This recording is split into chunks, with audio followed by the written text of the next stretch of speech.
In the case of the abstract method क्या होता है, वी आर मैंडेटरी, ओके, कि मींस हम लोग मैंडेटरी फोर्स करना चाह रहे हैं in all the child classes की, जो भी चाइल्ड क्लास हमारी एब्स्ट्रैक्ट क्लास को इनहेरिट करेगी, so for those classes it is mandatory to override all the abstract method. और अगर चाइल्ड क्लास ने उस एब्स्ट्रैक्ट मेथड को ओवरराइड नहीं किया, सो जो चाइल्ड क्लास होगी उसको भी हम लोग एब्स्ट्रैक्ट कंसीडर करेंगे and we can not create the object of that child class also, ठीक है। तो एब्स्ट्रैक्ट क्लासेस क्या होती हैं, लिखने का तरीका क्या है, ठीक है, ये सारी चीजें हम लोगों ने लास्ट क्लास में देख ली थी। तो आज हम लोग आगे चलते हैं, ओके। तो थोड़ा लेंदी क्वेश्चंस है, तो थोड़ा एक बार पढ़ लीजिए। तो देखिए जो थ्योरी लिखी है आई होप आप लोगों ने पढ़ लिया होगा, मेन है जो मैंने आपको बता दिया, कोड लिखा है, सिंपली इसका आउटपुट पूछा गया है। तो एक ये क्लास सेविंग है, ठीक है। अच्छा फर्स्ट ऑफ ऑल एक ये चीज देख लीजिए कि अभी तक मैंने आपको बताया था कि क्लास का नेम हम लोग इस तरीके से लिखते थे, ठीक है। आप इस तरीके से भी लिख सकते हैं, उसमें कोई प्रॉब्लम नहीं है, ये ओल्डर कन्वेंशन है, ठीक है। तो सेविंग के आगे पैरेंथेसिस लगाने से कोई सिंटेक्स एरर नहीं है, फर्स्ट ऑफ ऑल ये चीज क्लियर होनी चाहिए। ये वाला जो सिंटेक्स था आई थिंक ये पाइथन 2.2 या कोई वर्जन तक था, एंड 3 ऑनवर्ड्स हम जो विदाउट पैरेंथेसिस है वही यूज करते हैं। तो अगर आपने प्रीवियस वाला भी यूज कर लिया तो ये कोई कंपाइलेशन एरर नहीं है, it is not any kind of syntax error, ठीक है। तो चलिए मींस क्या हुआ, जब ये क्लास आई एक सेविंग नेम आ गया होगा, इसमें एक स्टैटिक वेरिएबल हो गया मंथली इंटरेस्ट रेट, एक इनिट है, एक गेट बैलेंस हो गया, विड्रॉल वाला मेथड हो गया एंड ऐड इंटरेस्ट हो गया। तो ये सब मेथड्स हैं, आप बॉक्सेस बना के कर लीजिएगा, यहाँ स्पेस नहीं है इसलिए मैं नहीं कर रहा हूँ, ठीक है। डायरेक्टली मैं देखिए कहाँ आ गया, I am coming here in which we are creating the object of the saving class, ठीक है। तो सेविंग क्लास के 2 ऑब्जेक्ट क्रिएट कर रहे हैं, तो चलिए पहले ऑब्जेक्ट की बात कर ले। पहला ऑब्जेक्ट क्रिएट कर लिया है, तो देखिए जब भी हमने ऑब्जेक्ट क्रिएट किया है तो जो पैरामीटर पास किया है वो किसको मिल जाएगा, बैलेंस को, कंट्रोल इनिट के पास आता है, we already know this thing. And init के अंदर देखिए हमने क्या लिखा है, सेल्फ डॉट अंडरस्कोर बैलेंस।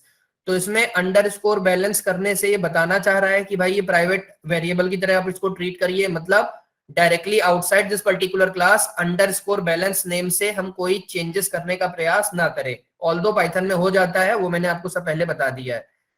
तो एक ये बॉक्स बन जाएगा, इसमें वैल्यू 5000 आ जाएगी, ठीक है। और उसके बाद इनिट में एक ही लाइन का कोड लिखा है, उसके बाद क्या हो गया, जो रेफरेंस था इसको SA1 को मिल गया। इन द सिमिलर वे दूसरा ऑब्जेक्ट बन गया SA2 का, ठीक है। एंड इन द सिमिलर वे इसमें जो बैलेंस की वैल्यू हो जाएगी, बैलेंस इसमें वैल्यू हो जाएगी 10,000, ठीक है, ये हो गया। तो ये SA1 और SA2 वाली लाइन एग्जीक्यूट हो गई, हमारा कोड यहां तक चल चुका। अब देखिए सिंपल सी बात है, हमने क्या किया है, SA1 और SA2 में ऐड अंडरस्कोर इंटरेस्ट, मतलब जो ऐड इंटरेस्ट वाला मेथड है उसको कॉल किया है, ठीक है। तो SA1 मतलब हम ऊपर वाले ग्रीन बॉक्स की बात कर रहे हैं, SA2 मतलब हम नीचे वाले ग्रीन बॉक्स की बात कर रहे हैं, ठीक है। तो चलिए पहले SA1 में कर लेते हैं। तो SA1 से जब मैंने ऐड इंटरेस्ट को कॉल किया होगा तो इसी बॉक्स का ऊपर वाले बॉक्स का रेफरेंस गया होगा। तो देखिए बैलेंस को हम अपडेट करना चाह रहे हैं, तो बैलेंस को हम अपडेट करके क्या करना चाह रहे हैं, हम मतलब कुछ इस तरीके से करना चाह रहे हैं, अभी तक बैलेंस कितना है 5000, हम उसमें मल्टीप्लाई क्या करना चाह रहे हैं, मल्टीप्लाई करना चाह रहे हैं 1 प्लस यहाँ जो मंथली इंटरेस्ट रेट है, तो saving dot monthly interest rate कितना है 0.04, तो मतलब हम करना चाह रहे हैं 1 प्लस 0.04, तो 0.04 ये कितना आ जाएगा, मतलब 5000 इंटू 1.04, तो इसकी वैल्यू 5200 हो जाएगी। इन दी सिमिलर वे जो दूसरे के लिए हमने इंटरेस्ट कॉल किया उसमें भी 10,000, अब उसमें 10,000 क्योंकि बैलेंस है तो 10,000 इंटू 1.04 हो जाएगा, ये आई थिंक 10,400 हो जाएगा। एक बार चेक कर लीजिएगा कैलकुलेशन, क्योंकि अगर कैलकुलेशन गलत हो जाएगा, क्योंकि ऑप्शंस में 10,400 है तो मैंने मान लिया ये कुछ इसी तरीके से आएगा। अब इसके बाद देखिए हमने क्या किया है, SA1 डॉट विड्रॉल, ठीक है। तो विड्रॉल हम कितना करना चाह रहे हैं 1000, और विड्रॉल हमने कॉल किसमें किया है, सिर्फ SA1 में किया है। तो चलिए विड्रॉल वाले कोड में देख लेते हैं अब ये क्या कहने की कोशिश कर रहा है। अमाउंट की वैल्यू यहाँ कितनी है 1000, तो हमने देखा क्या जो अमाउंट है वो बैलेंस से कम या बराबर है, हाँ भाई बिल्कुल है, यहाँ बैलेंस 5200 है और जो अमाउंट है वो 1000 है तो छोटा है। तो हमने क्या किया है, सेल्फ डॉट बैलेंस में से बैलेंस माइनस अमाउंट कर दिया है, तो मतलब इसमें से हमने 1000 रुपए माइनस कर दिए, तो यहाँ कितना आ जाएगा 4200, ऑल्दो नया ऑब्जेक्ट बनेगा उसको रेफर करेगा, वो सब चीजें आप समझ लीजिएगा। एंड एट दी लास्ट हम लोग यहाँ क्या कर रहे हैं, रिटर्न अमाउंट कर रहे हैं। तो अमाउंट कितना था, 1000 था, उसको रिटर्न कर दिया। बट रिटर्न करने के बाद हमने कोई कहीं प्रिंट तो कराया नहीं, तो अभी तक हमारा कुछ भी आंसर यहाँ प्रिंट नहीं होगा। अब हम इसके बाद जो हमारा मतलब ये सारे जो कॉलिंग हो गई है, उसके बाद हमारी फिगर ये है कि यहाँ बैलेंस 4200 है, यहाँ बैलेंस है 10,400। हमने क्या किया है, SA1 डॉट गेट बैलेंस को कॉल किया है। तो SA1 में गेट बैलेंस नहीं है, तो वो क्लास के पास जाएगा। तो क्लास के पास जाएगा तो सेल्फ पास करेगा। इसने क्या रिटर्न कर दिया, सेल्फ डॉट बैलेंस, मतलब जो भी अंडरस्कोर बैलेंस है। तो इसने क्या प्रिंट कर दिया, 4200। तो इसका आंसर तो भाई पहले का 4200 हो गया। अब 4200 सभी में है, तो अभी हमें आंसर कंक्लूजन में नहीं पहुंचे, अगला वाला देखना होगा। ABCD सभी आंसर में 4200 है। देन विड्रॉल कर लिया कितना, 10,500। अब ये किस पे किया है, SA2 पे। तो SA2 वाले से जब गए तो अमाउंट कितना हो गया है, 10,500। अब अमाउंट इतना हो गया है। तो इसने चेक किया कि क्या जो अमाउंट है वो छोटा है बैलेंस से, नहीं भाई अमाउंट तो आपने बढ़ा है। देखिए अमाउंट है 10,400 और आप इसमें विड्रॉल कितना करना चाह रहे हैं, 10,500, तो बड़ा है। तो इसने रिटर्न करके क्या कर दिया, 0 कर दिया। तो रिटर्न करके 0 कर दिया, तो भाई इसका आंसर हमारा क्या हो जाएगा, 0। अब 0 हो जाएगा तो मतलब आई एम श्योर कि A और B आंसर नहीं हो सकता है, आंसर होगा C और D में। चलिए ठीक है। अब ये गेट बैलेंस हमने देखा क्या कर रहा, तो हमने गेट बैलेंस SA2 पे कॉल किया है। तो SA2 पे गेट बैलेंस सिमिलरली जो भी इसमें बैलेंस है वो दे देगा। तो बैलेंस कितना है, 10,400। तो इसलिए मैं बोलूंगा इसका जो करेक्ट ऑप्शन है दैट इज ऑप्शन सी। तो इस कोड का जो करेक्ट ऑप्शन है that is the option C. इसी के बेसिस पे जल्दी से दूसरा क्वेश्चन करिए। This is the last question and after that हम लोग, तो देखिए क्या है, फिक्स्ड डिपॉजिट क्लास बनी जिसमें मंथली इंटरेस्ट रेट आ गया, it is a static variable. और क्या आ गया होगा इस क्लास के स्कोप के अंदर, इनिट नेम आ गया होगा, गेट बैलेंस आ गया होगा, विड्रॉल आ गया होगा और एड इंटरेस्ट आ गया होगा। ठीक है, तो चलिए वो चीजें बाद में देख लेते हैं। सबसे पहले हमने क्या देखा है, इस क्लास फिक्स्ड डिपॉजिट का एक इंस्टेंस ऑब्जेक्ट बना दिया। ठीक है, एक इंस्टेंस ऑब्जेक्ट बना दिया और इसको नेम किसमें दे दिया है, FD1 में। ठीक है, और इसमें हम दो पैरामीटर पास कर रहे हैं, 5004। तो कंस्ट्रक्टर के पास आ जाएगा। इसमें जो बैलेंस इसने क्रिएट कर दिया होगा जिसको अंडरस्कोर बैलेंस कर रहे हैं, इनिशियल बैलेंस इसने 5000 कर दिया है। इसमें जो अंडरस्कोर टेन्योर इसने किया है वो 4 कर दिया है। और एक इसने नया वेरिएबल इसके अंदर क्रिएट कर लिया है, इलैप्स्ड मंथ नाम से, जिसकी की इनिशियल वैल्यू 0 हमने सेट करी। तो ये लाइन हमारी हो गई। तो यहां तक कोड हमारा हो गया कि ऑब्जेक्ट के अंदर कुछ चीजें इनिशियलाइज हो गई। ठीक है, अब सिंपल सी बात क्या करनी है, तो ये लूप चलना है। मैंने बताया था इसका मतलब जो अंडरस्कोर है उसकी वैल्यू पहली बार 0 होगी, 1 होगी, 2 होगी, 3 होगी और 4 होगी। तो पहली बार हमें क्या करना है, 0 के लिए चेक करना है। तो मैंने 0 के लिए चेक कर रहा हूं, तो मैंने 0 को क्रॉस कर दिया है। हमें क्या करना है भाई, सिंपल सी बात है, इसका एड इंटरेस्ट कॉल करना है और एक बार कॉल करने के बाद मुझे विड्रॉल वाला प्रिंट करा देना है, जो भी विड्रॉल होगा। फिर अगली बार चलेगा लूप, तो फिर से एड इंटरेस्ट कॉल करना है, विड्रॉल वाले को प्रिंट कर देना है। तो चलिए कॉल करते हैं 1 बाय 1। तो जब लूप पहली बार चला तो 0 के लिए चल चुका, तो मैंने इसे क्रॉस कर दिया है। एड इंटरेस्ट, तो एड इंटरेस्ट कहां लिखा है, क्लास में सबसे नीचे। तो एड इंटरेस्ट इंस्टेंस ऑब्जेक्ट में तो नहीं है, तो क्लास के पास चला जाएगा, इसलिए मैं डायरेक्टली क्लास के पास आ गया हूं। अब सेल्फ मतलब करंट रेफरेंस तो हमेशा पास होता है। तो फर्स्ट ऑफ ऑल इसने क्या किया है, जो इलेप्स्ड मंथ है उसकी वैल्यू 1 से बढ़ा दी। तो 1 से बढ़ा दी। अच्छा, जहां समझ में नहीं आएगा उसी समय पूछ लीजिएगा कि भाई क्यों सबने मतलब काफी स्टूडेंट ने C लिखा।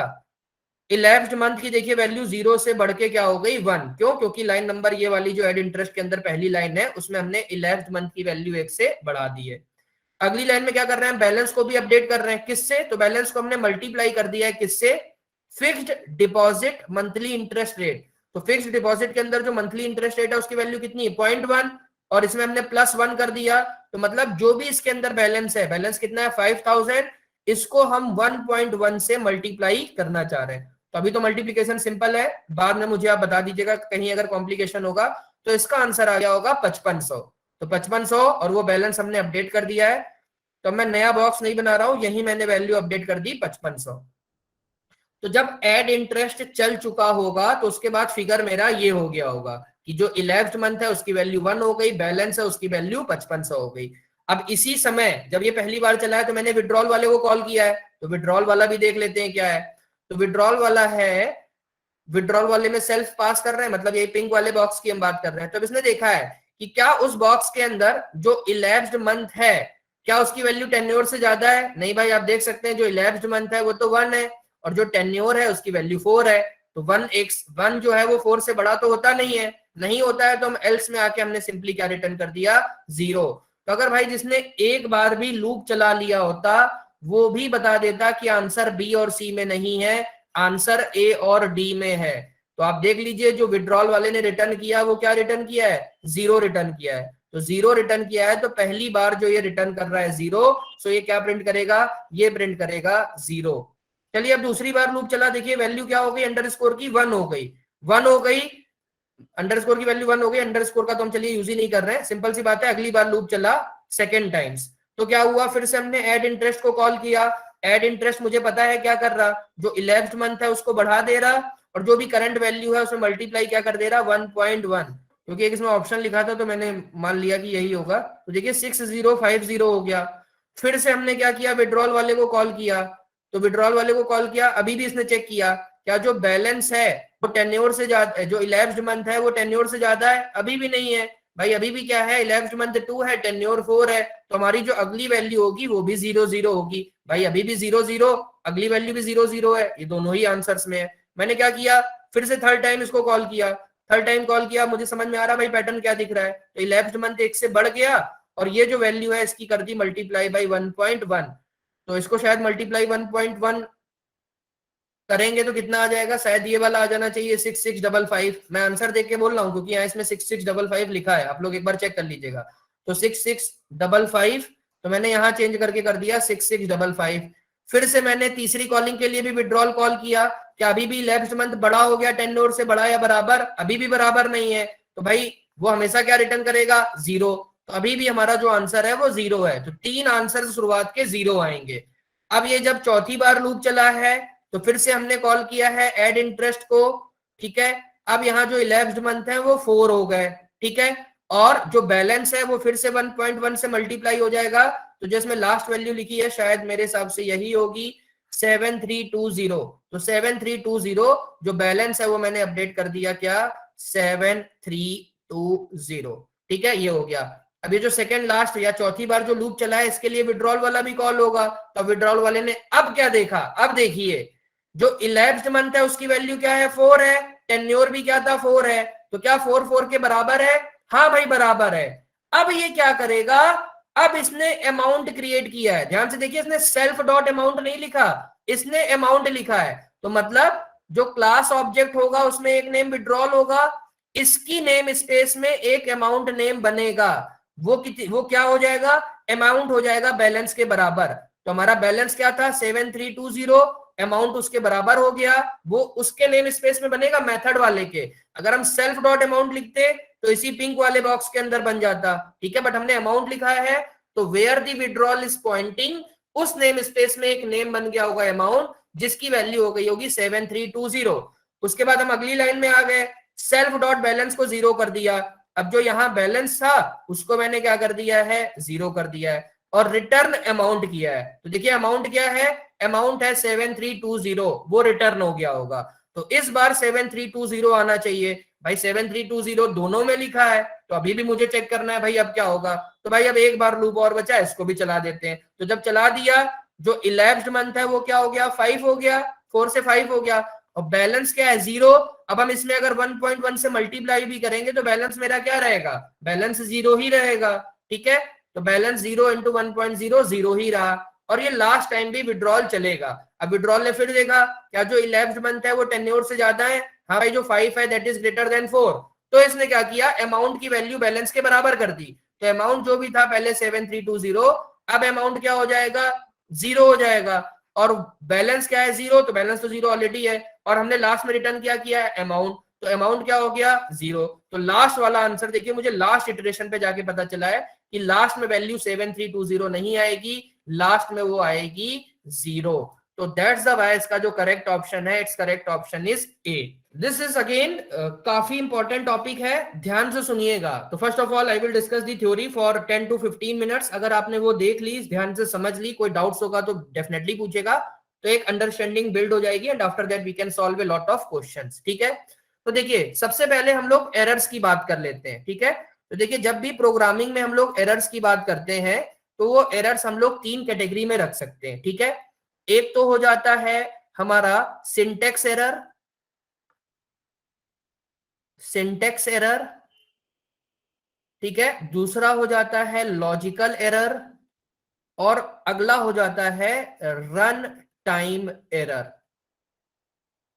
ठीक है, अब देखिए सिंटेक्स एरर बहुत ही सिंपल है। सिंटेक्स एरर से सिंपली मतलब क्या है कि हम जो प्रोग्रामिंग लैंग्वेज जो रूल बता रही है, we are not following that particular rule और सिंटेक्स।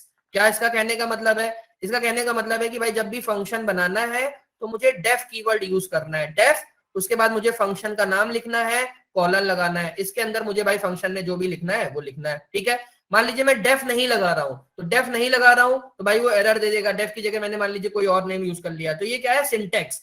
जब लैंग्वेज ने बोला है कि भाई ये चीज आपको फंक्शन बनाने के लिए यूज करनी है, those are the reserve keyword, तो हमें वो यूज करना है। मान लीजिए मैंने फंक्शन बनाया, मैं लास्ट में मैं सेमी कॉलन, जो sorry not semi colon, colon लगाना भूल गया, तो कॉलन लगाना भूल गए तो उससे फंक्शन के स्कोप का पता नहीं चलेगा। तो कॉलन अगर आप नहीं लगा रहे हैं, ये भी क्या है? It is also a syntax error. ठीक है, ये सारी चीजें। मान लीजिए क्लास बनाना है और क्लास का नाम में बनाने के लिए we are not using the class keyword. ठीक है, सो दोज आर दी, किसी का माइक अगर अनम्यूट है प्लीज म्यूट कर लीजिए।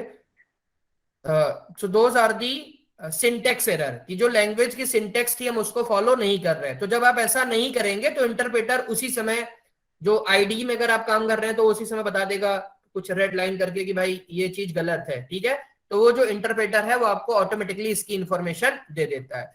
दूसरा हो जाता है लॉजिकल एरर। लॉजिकल एरर क्या होता है, और थोड़ा इसको ढूंढना या डिबग करना भी डिफिकल्ट होता है। लॉजिकल एरर क्या है?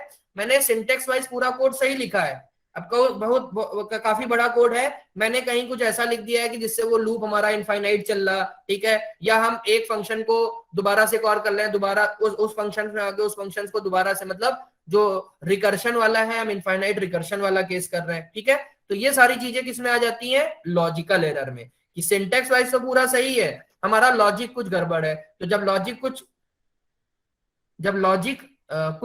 गलत होता है तो इन दैट पर्टिकुलर केस क्या होता है? जैसे मैंने एक एग्जांपल दिया कि हम लूप चला रहे हैं, वो चलता ही चला जा रहा और इनफाइनाइट हो जा रहा है और लूप के आगे वाली लाइन प्रिंट ही नहीं हो रही। ठीक है, तो वो जब आप पूरा स्कैनिंग करेंगे, पूरा डीबग करेंगे ऊपर से नीचे तक, तो मुझे बाद में पता चलता है yes in this course logical errors are there. ठीक है, अब रन टाइम एरर क्या होती है? कि ठीक है, कि जो एरर्स हैं वो डिटेक्ट होती हैं ड्यूरिंग द एग्जीक्यूशन। ठीक है, और रन टाइम एरर से देखिए मतलब क्या है, इस केस में क्या होता है? तो जब भी आपके कोड में कुछ ये रन टाइम एरर आती है तो उससे क्या होता है, जो हमारा प्रोग्राम है that program will abnormally terminate. ठीक है, एबनॉर्मली टर्मिनेट का मतलब समझ लीजिए आप, कि जैसे मान लीजिए ये कुछ हमने लाइन ऑफ कोड लिखा है S1 S2 इस तरीके से, मान लीजिए 50 लाइन है, और S100 ये स्टेटमेंट्स मैं लिख रहा हूँ। S1 मींस स्टेटमेंट नंबर 1 2 3 इस तरीके से। मान लीजिए जो हमारा कोड है वो 100 लाइन का कोड है। ठीक है, 100 लाइन का है। अब देखिए लाइन नंबर 50 में मैंने कुछ इस तरीके से लिखा है कि 10 डिवाइड बाई 0। मान लीजिए लाइन नंबर 50 में मैंने लिखा है 10 डिवाइड बाई 0। तो क्या होगा जब इंटरप्रेटर इसको देखेगा लाइन बाय लाइन, तो लाइन नंबर S1 से लेके S49 मतलब 50 से पहले वाली लाइन तक कोई दिक्कत नहीं आएगी। ठीक है, क्यों? क्योंकि हमने सिंटेक्स वाइज सब कुछ सही लिखा है, सब कुछ प्रिंट होता चला आएगा। जैसे ही लाइन नंबर 50 में आएगा, उसने देखा कि भाई आप एक नंबर को, इंटीजर वैल्यू को you are trying to divide it by 0, तो 0 से डिवीजन तो डिफाइंड नहीं है। तो क्या होता है पाइथन में, there are some inbuilt function, inbuilt exceptions classes. कौन कौन सी हैं उसको हम लोग आगे चल के देख लेंगे। अभी के लिए बस आप ये देखिए, जैसे ही इंटरप्रेटर इस लाइन पे आएगा, उसने देखा कि भाई आप एक नंबर इंटीजर को 0 से डिवीजन करने का प्रयास कर रहे हैं, तो इन दिस पर्टिकुलर केस क्या होगा, उस क्लास का ऑब्जेक्ट बना के थ्रो कर देगा। ठीक है, कौन बना रहा है? जो पाइथन इंटरप्रेटर है या जो पाइथन का जो वर्चुअल मशीन है वो बना के उस ऑब्जेक्ट को थ्रो कर दे रहा है। ठीक है, तो इस केस में अभी हम आगे चलेंगे तो जो और एक्सेप्शंस के नेम है वो आपको पता चल जाएगा। इस केस में जो एक्सेप्शंस का जो ऑब्जेक्ट है और उसकी करस्पॉन्डिंग, ऑब्जेक्ट है मतलब कोई ना कोई क्लास होगी, तो वो जो क्लास है उस क्लास का नाम है zero division error. Zero division error. ठीक है, इस क्लास का एक हमने वो जो इंटरप्रेटर है वो क्या करेगा, इस क्लास का ऑब्जेक्ट बनाएगा और उसे थ्रो कर देगा। ठीक है, अब कोई चीज मान लीजिए थ्रो करी, मैंने आपकी तरफ एक बॉल थ्रो कर दी, तो भाई आप क्या करेंगे, अगर आप उसे कैच कर सकते हैं तो कैच करेंगे, अदरवाइज आप झुक के हट के दाएं बाएं चले जाएंगे। ठीक है, तो अभी देखिए क्या हुआ है, जो इंटरप्रेटर ने जो भी एक्सेप्शंस थ्रो करी है उसको हमने हैंडल नहीं किया है। ठीक है, मतलब हम अभी कैच नहीं कर रहे हैं उसको, हम क्या करें, सिंपल सा हट गए। तो जैसे ही आप हटे, इसका मतलब जो बाकी की लाइंस इसके नीचे लिखी हैं 51 से 100 तक, whether it contains any exceptions या नहीं करें कोई भी लाइन, मतलब इस लाइन में कोई भी एरर नहीं है 51 से 100, बट ये कभी एग्जीक्यूट नहीं करेंगी। ठीक है, तो कभी एग्जीक्यूट नहीं करेंगी, तो व्हाट आई विल से जो हमारा प्रोग्राम है वो एबनॉर्मली टर्मिनेट हो गया है। ओके, तो हम इसको क्या बोलेंगे, जो हमारा प्रोग्राम है वो एबनॉर्मली टर्मिनेट हो गया है। ठीक है, तो इट्स बेटर कि जब भी आपके कोड में ऐसी कोई प्रॉब्लम आए, सो दैट कि जो इंटरप्रेटर है वो एक प्री डिफाइंड एक्सेप्शंस का ऑब्जेक्ट क्रिएट कर रहा है, तो हम यूजर को कुछ मैसेज दे दें। ठीक है, कि भाई इस कोड में ये प्रॉब्लम है, अगर आप डिवीजन करना चाह रहे हैं तो भाई बी की वैल्यू 0 सप्लाई ना करिए। इसका दूसरा एग्जांपल ले लीजिए, मान लीजिए फाइल हैंडलिंग है। ठीक है, मैंने पूरा कोड लिख दिया और मैं फाइल से कोई डेटा रीड करना चाह रहा हूं। अब भाई जब हमने कोड लिखा, मान लीजिए तब रीड करने के लिए वो फाइल थी, उसके बाद मैंने जाके सेकेंडरी स्पेस से वो फाइल को डिलीट कर दिया, मान लीजिए जहां भी file C drive D drive जहां थी डिलीट कर दिया। अब क्या कोड वो वर्क करेगा? नहीं भाई, रीडिंग के लिए जो हमें फाइल का इंस्टेंस चाहिए था वो तो वहां है ही नहीं। ठीक है, तो जब भी ऐसी लाइंस हो, ठीक है, कि जहां एक्सेप्शंस आने की संभावना हो, जैसे रीडिंग करने में, हाँ भाई जब भी हम फाइल को रीड करेंगे हो सकता है फाइल ही ना प्रेजेंट हो, या फाइल प्रेजेंट हो रीड एक्सेस नहीं है, तो ये सारी लाइंस क्या बोलेंगे कि these are some risky line और रिस्की कोड। तो ये सारी लाइंस को, या डिवीजन बाय 0 हो गया है, तो जहां ऐसी लाइन हो, रिस्की लाइन हो, जो एक्सेप्शंस जनरेट कर सकती हैं, एक्सेप्शन मीन सिंपली दी रन टाइम एरर, जो रन टाइम पे एरर जनरेट कर सकती हैं, तो हमें उसको क्या करना चाहिए, हैंडल करना चाहिए। ठीक है, अब हैंडल हम कैसे करेंगे, तो अगेन जो पाइथन के सिंटेक्स हैं उसको यूज करके हम एक्सेप्शंस को हैंडल करेंगे। हैंडल क्यों कर रहे हैं, मैं फिर से रिपीट कर रहा हूं, because of only one reason, I don't want my program should abnormally terminate, मेरा प्रोग्राम एबनॉर्मली टर्मिनेट ना हो। ठीक है, तो उसके लिए मुझे क्या करना पड़ेगा, एक्सेप्शंस को हैंडल करना पड़ेगा। कैसे हैंडल करेंगे, तो we will see in the next slide. Okay, तो चलिए क्लियर है, तो क्लियर है, चलिए देख लेते हैं एक्सेप्शंस का मतलब क्या है। ठीक है, ओके चलिए देख लीजिए, जो errors detected during the executions of the program called the exceptions, या सिंपल सा exceptions are run time error. अब देखिए जैसे ये कोड लिखा है, इस कोड में देखिए एक मेथड हमने बना लिया है प्रिंट इंट, इसमें हम कोई नेम मान लीजिए हमने स्ट्रिंग लिख दिया है और इसमें हम पास क्या कर रहे हैं, ए। ठीक है, तो देखिए जब हम ए को डायरेक्टली, जो ये वाली लाइन है इसमें हम क्या करने का प्रयास कर रहे हैं, इंटीजर में कन्वर्ट करने का प्रयास कर रहे हैं। मतलब ये जो इंट वाला होता है ये कंस्ट्रक्टर होता है, ये आपने पाइथन में पढ़ा भी गया, आपने पहले से ही पढ़ा होगा, और जो आपकी क्लासेस लगी थी उसमें भी पढ़ाया गया।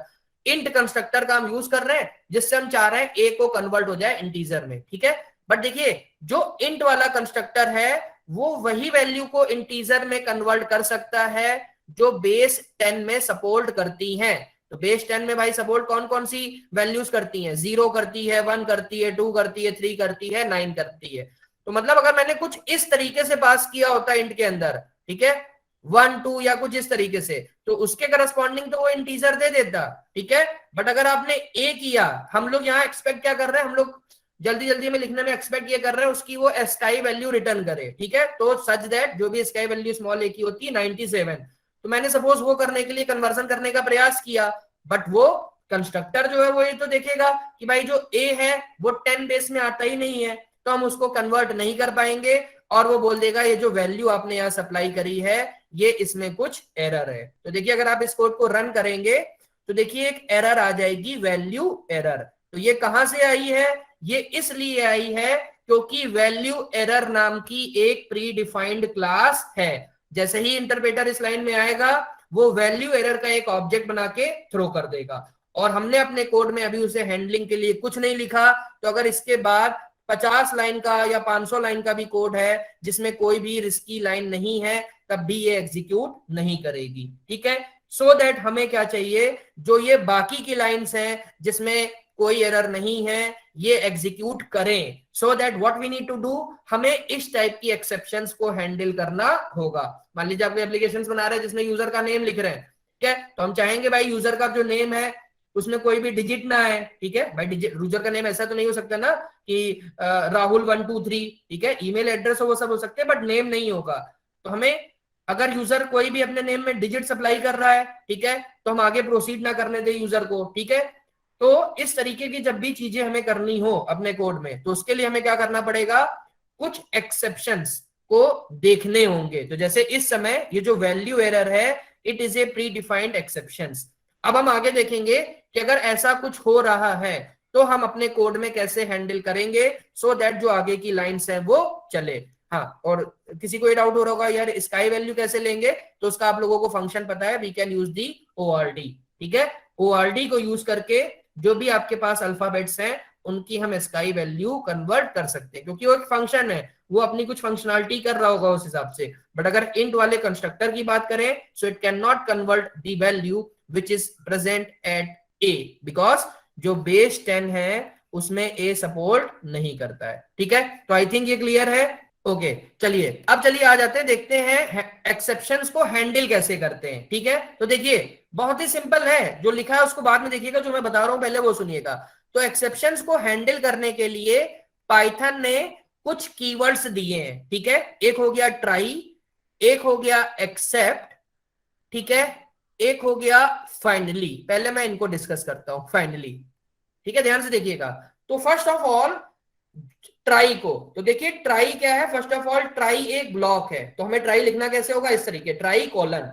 अब इसके अंदर हम क्या करेंगे, हमें ट्राई रखना कहाँ है, सबसे बड़ा भाई समस्या ये है ट्राई रखे कहाँ, क्या मतलब है ट्राई का। तो ट्राई का सिंपल सा मीनिंग है the line of code that you want to monitor you can put inside the try block, ठीक है। मतलब हमारा प्रोग्राम 1000 लाइन का है, आपको पूरी 1000 लाइन मॉनिटर करनी है, तो आप ट्राई को यहां लिख दीजिए, ठीक है। पूरी 1000 लाइन है, सपोज 1000 लाइन है यहाँ, मुझे इन 1000 लाइन में सिर्फ मान लीजिए लास्ट की 500 लाइंस मॉनिटर करनी है, तो मैं ट्राई को यहां लिखूंगा, ठीक है। मतलब सिर्फ लास्ट की 100 लाइन है, मतलब जहां भी जितनी लाइंस आपको मॉनिटर करनी है, भाई किसको मॉनिटर करेंगे, तो मैंने जैसे अभी एग्जांपल दिया, जब भी मैं फाइल से रीड करना चाहूंगा, फाइल में राइट करना चाहूंगा, तो मुझे क्या चाहिए, दो चीजें चाहिए, फाइल होनी चाहिए एंड रीडिंग एंड राइटिंग की परमिशन होनी चाहिए। तो ये लाइंस जब भी मैं जहां यूज करूंगा तो मुझे पता चलेगा भाई ये कुछ रिस्की लाइंस हैं, तो इन लाइंस को तो definitely I will put inside the try block. तो ट्राई ब्लॉक क्लियर हो गया है कि जब भी मुझे जिस लाइंस को मॉनिटर करनी है, वो 1 लाइन हो, 10 लाइन हो, पूरा का पूरा कोड हो, मुझे क्या करना होगा, ट्राई ब्लॉक के अंदर लिखना होगा, ठीक है। तो ट्राई सभी को क्लियर हो गया होगा। आगे देखेंगे एक्चुअल में रखेंगे कैसे, तो वो हम लोग एग्जाम्पल बाद में देखेंगे।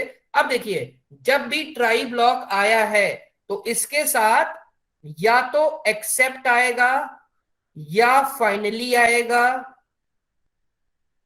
या फाइनली आएगा, या ये दोनों भी आ सकते हैं। ये सबसे इंपॉर्टेंट है, ठीक है, कि whenever we are having any try block, तो उसके साथ क्या होना चाहिए, या तो एक्सेप्ट लगा दीजिए, या फाइनली लगा दीजिए, या दोनों हो सकते हैं। और जब भी दोनों होंगे तो इनका ऑर्डर भी यही रहेगा कि पहले ट्राई आएगा, फिर एक्सेप्ट आएगा एंड फिर फाइनली आएगा, ठीक है। क्यों, क्योंकि एक यूनिट को फॉर्म करते हैं, ठीक है, it is consider the one unit, ठीक है। तो ट्राई के साथ क्या होगा, एक्सेप्ट आएगा या फाइनली आएगा, या दोनों भी आ सकते हैं, बट ऐसा नहीं कि ट्राई ब्लॉक कहीं अलग से अकेले लिखा हो, ठीक है। तो ट्राई है so there must be either except or finally, ठीक है। अब चलिए इनका यूज देख लेते हैं क्या है। तो देखिए अब हम अगला यूज देखेंगे एक्सेप्ट का, ठीक है। एक्सेप्ट कहां यूज होता है, तो फर्स्ट ऑफ ऑल अगर ट्राई ब्लॉक में कोई एक्सेप्शंस आई है, जैसे मैंने अभी बोला था वैल्यू एरर आई थी या डिवीजन बाय 0 एरर आई थी, तो जब भी ट्राई ब्लॉक में कुछ एक्सेप्शंस आएगी तो डायरेक्टली कंट्रोल कहां आ जाएगा, एक्सेप्ट ब्लॉक में, ठीक है। और यहां आपको ये चीज समझनी है बहुत ही ध्यान से कि मान लीजिए ये 50 लाइन का मैंने कोड लिखा, वही वाला मैं एग्जांपल ले रहा हूं, S1 है, S2 है, या मान लीजिए S100, ये 100 लाइन का कोड मैंने ट्राई के अंदर लिखा है और 50वीं लाइन पे एरर आ गई S50, तो डायरेक्टली यहां से कंट्रोल कहां चला जाएगा, एक्सेप्ट के पास। ध्यान से सुनिएगा, अगर एक्सेप्शंस आई है तो, ठीक है। तो इसका कहने का मतलब क्या है, यहां से कंट्रोल कहां चला गया, डायरेक्टली एक्सेप्ट के पास। तो ये जो भी लाइंस हैं 51 से 100 ये एग्जीक्यूट नहीं होगी, ठीक है। तो ऐसा नहीं कि जो हमने बोला था कि जितनी लाइंस हमें मॉनिटर करनी है हम पूरा का पूरा कोड रख दें, ठीक है, it is not a good practice, क्योंकि अगर हम हर कोड में ऐसा कर दें कि पूरा का पूरा प्रोग्राम ही ट्राई ब्लॉक में रखें, तो ट्राई ब्लॉक के अंदर अगर एक्सेप्शंस किसी लाइन में आ रही है तो उसके बाद वाली लाइनें नहीं चलती, कभी नहीं चलेंगी अगर एक्सेप्शंस आ गया। तो इसलिए placing of try block is also important. Generally जो रिस्की लाइन ऑफ कोड होता है हम उसी में ही ट्राई रखने का प्रयास करते हैं, ठीक है। तो अब चलिए एक्सेप्ट में आ गए। अब एक्सेप्ट में क्या होगा, जो भी यहाँ कोड लिखा है वो चलेगा। और अगली बात क्या है, फाइनली। तो फाइनली हमेशा चलता है, ठीक है। इसके लिए तो भाई याद कर लीजिए, एक्सेप्शंस आए या ना आए, finally block will execute all the times. तो जनरली जैसे हम लोग किसी फाइल को रीड करने के लिए कुछ लाइन लिखते हैं, फिर हम लोग क्या करते हैं, क्लोज करके फ्लश करके उस फाइल को रिलीज करते हैं। तो इट्स बेटर कि जो रिलीजिंग दी रिसोर्सेज वाली लाइन है वो आप फाइनली के अंदर लिखिए। क्यों? क्योंकि एक्सेप्शंस आए या ना आए, बट मुझे रिसोर्सेस को रिलीज करना, it is a good practice. तो वो सारी लाइंस हम लोग कहां लिखेंगे, फाइनली। तो मैं फिर से रिपीट कर रहा हूं, ट्राई में अगर कोई एक्सेप्शंस आई है तो एक्सेप्ट ब्लॉक चलेगा, और जो फाइनली ब्लॉक है वो हमेशा चलेगा, वेदर एक्सेप्शंस आई हो या ना आई हो। एक लास्ट वाला बचा है कीवर्ड एल्स या एल्स ब्लॉक। अब देखिए जो एल्स ब्लॉक होगा वो हम लोग एक्सेप्ट के बाद रखते हैं, ठीक है। तो आप इस तरीके से समझ लीजिए, एक्सेप्ट कब चलता है, इफ एक्सेप्शंस अकर्ड, इफ जो एक्सेप्शंस है वो अकर हो रही है तब ये चलेगा, अभी बताया था मैंने। और अगर एक्सेप्शंस नहीं अकर हो रही है, इफ एक्सेप्शंस नॉट अकर, ठीक है, तब कौन सा ब्लॉक चलता है, एल्स ब्लॉक चलता है, ठीक है। तो अगर ट्राई ब्लॉक में आपने कुछ लाइन ऑफ कोड लिखा, उसमें कोई एक्सेप्शंस नहीं है, तो डायरेक्टली अगर उसके बाद एल्स लिखा है, else is the optional, first of all else optional है। अगर एल्स रखा है और ट्राई ब्लॉक में कोई भी एरर नहीं आई है तो एल्स एग्जीक्यूट होगा, ठीक है। तो इफ एक्सेप्शंस अगर, तो एक्सेप्ट वाला ब्लॉक एक्सेप्ट एग्जीक्यूट होगा। इफ एक्सेप्शंस नॉट अकर्ड तो कौन सा ब्लॉक एग्जीक्यूट होगा, एल्स वाला। एक्सेप्ट और एल्स कभी एक साथ एग्जीक्यूट नहीं होंगे, क्यों? क्योंकि आप इसको समझ लीजिए, एक्सेप्ट मींस इफ एक्सेप्शंस अकर, तो इफ है एल्स, तो इफ एल्स में तो एक ही एग्जीक्यूट होता है, तो आप इसे इस तरीके से समझ लीजिए। तो try the line of code that we want to monitor, we will put inside the try block. अगर एक्सेप्शंस आएगी तो एक्सेप्ट वाला ब्लॉक चलेगा, ट्राई के अंदर कोई एक्सेप्शंस नहीं आई है और एल्स है आपके कोड में तो एल्स वाला ब्लॉक चलेगा। Finally will execute all the times regardless of the exception. और लास्ट पॉइंट, अगर ट्राई के अंदर एक्सेप्शंस आई है तो ट्राई के अंदर जो बाकी की लाइंस हैं वो नहीं चलेंगी, बट हमने एक्सेप्शंस अगर आई होगी उसे हैंडल कर दिया, तो इसके बाद अब अगर 1000 लाइन का भी कोड है, जितनी भी लाइंस का कोड है, तो now it will work perfectly fine, क्योंकि जो भी एक्सेप्शंस आ रही थी हमने उसे एक्सेप्ट ब्लॉक में हैंडल कर लिया, उसके बाद फाइनली चला, और उसके बाद जो भी आपने 1000 या 100 लाइन का कोड लिखा है it will work in the smooth manner, ठीक है।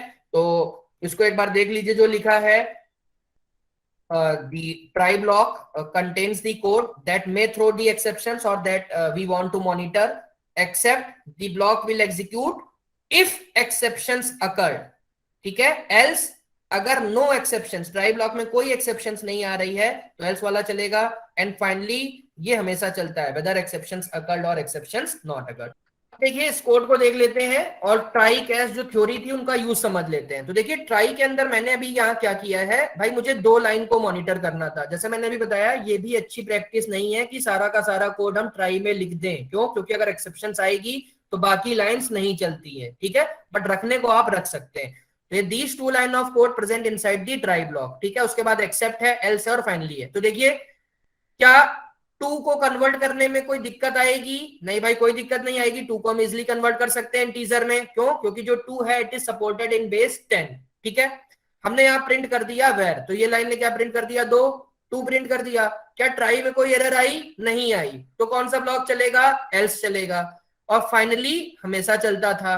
और इसके बाद जो लास्ट स्टेटमेंट है जो बाहर का है वो तो अब चलेगा ही, क्यों? क्योंकि एक्सेप्शंस आई नहीं, तो जब एक्सेप्शंस नहीं आई तब तो चलना ही था। तो देखिए इसका देखिए आउटपुट क्या हो जाएगा, 2 आ जाएगा, no exceptions occurred, executing finally and after try catch and else finally. ठीक है, अब चलिए अगला कोड इसका देख लेते हैं जहां एक्सेप्शंस आ रही। तो अभी देखिए मैंने बोला था कि वो इंट ए वाली लाइन में एरर आ जा रही थी, सो आफ्टर दैट अगर 1000 लाइन का भी कोड है so it is not working. अब हमने उसको सॉल्व कैसे किया कि भाई ये जो लाइन थी it is a risky code, okay, क्योंकि जो भी यहाँ वैल्यू सप्लाई कर रहे हैं हो सकता है भाई ये वैल्यू हमने ए की जगह यूजर से ली हो, कुछ इनपुट पास किया हो, तो इट में यूजर में supply the correct value, it में ना सप्लाई दी करेक्ट वैल्यू। ठीक है, तो देखिए इस केस में जैसे हम ए को कन्वर्ट करने की कोशिश कर रहे हैं तो जैसे मैंने अभी बताया था वैल्यू एरर आ जाएगी, वाई, बिकॉज 10 बेस पे ए सपोर्ट नहीं हो रहा, तो इस लाइन पे एरर आ गई। तो जैसे ही एरर आ गई इसके अंदर क्या होगा, ट्राई की कोई भी लाइंस नहीं चलेगी, कंट्रोल डायरेक्टली कहां आ जाएगा, एक्सेप्ट के पास। ठीक है, एक्सेप्ट ने मतलब उस टाइप की हैंडल जो एक्सेप्शन था जो ऑब्जेक्ट बना था उसको एक्सेप्ट कर लिया। ठीक है, वो उसको हैंडल कर सकता था, तो एक्सेप्ट की हेल्प से what we are doing, we are handling the exceptions. तो इसने प्रिंट कर दिया होगा एक्सेप्शंस हैंडल। अब एक्सेप्ट चल चुका है, ठीक है, तो एल्स तो चलेगा नहीं, तो क्या होगा, फाइनली हमेशा चलेगा।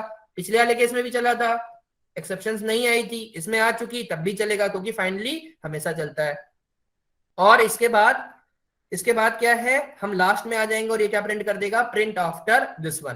तो इसका आउटपुट आप लोग देख लीजिए, तो exceptions happened then executing finally and after try catch and else. और फाइनली के बारे में जो मैंने बताया था, finally will execute all the time regardless of the exceptions.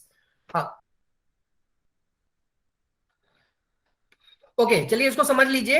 ये पहला क्वेश्चन है तो माइट भी कुछ डिफिकल्टी आ रही हो, तो चलिए अब सभी लोग ध्यान से देखिएगा हाउ आई एम सॉल्विंग। ठीक है, मैं कैसे सॉल्व कर रहा हूं ये देखिएगा। एक तो देखिए तरीका क्या है, भाई मैं ए की वैल्यू लूं, बी को लूं, सी को लूं, डी को लूं, 1 by 1 एक्स वाई जेड 0 0 0, फिर अगली बार बी वाली रखूं, सी रखूं, डी रखूं, और देखूं किससे ये सीक्वेंस आ सकता है। ये सबसे लेमैन तरीका है। ठीक है, बट अगर वही ट्रेडिशनल तरीके से कर रहे हैं तो what is the use of this training. ठीक है, तो देखिए किस तरीके से करना है, बहुत ही सिंपल है। जो कॉन्सेप्ट्स बताए गए उनको यूज करिए। देखिए क्या कॉन्सेप्ट बताया गया कि मुझे यार यहां दिख रहा है पहले कुछ प्रिंट होना चाहिए 1 और उसके बाद प्रिंट होना चाहिए 5। ध्यान से सुनिएगा what ever I am saying, पहले होना चाहिए 1 प्रिंट, दूसरी बार क्या प्रिंट होना चाहिए, मतलब दूसरा जो स्टेटमेंट है वो प्रिंट होना चाहिए 5। अब एग्जीक्यूशन मेरा यहां से स्टार्ट हुआ है, इसमें देखिए दूसरी लाइन प्रिंट की 5 यहां लिखी है, प्रिंट 5 यहां, तो ये लाइन अगर प्रिंट हो रही है तो इट इज गारंटीड कि इस लाइन में कोई एरर नहीं हो, इस लाइन में कोई एरर नहीं हो। क्यों, क्योंकि अगर इस लाइन में एरर होती, अभी मैंने बताया था कि if try contain some of the error, तो उसके बाद जो नेक्स्ट लाइन है ट्राई ब्लॉक में एग्जीक्यूट नहीं होती। तो इससे मुझे निकल गया जो ट्राई के अंदर ये पहला वाला प्रिंट स्टेटमेंट, मैं लाइन नंबर भी लिख दे रहा हूं, जो लाइन नंबर 1 और 2 लिखी है, तो लाइन नंबर 1 में किसी भी तरीके की एरर नहीं होनी चाहिए।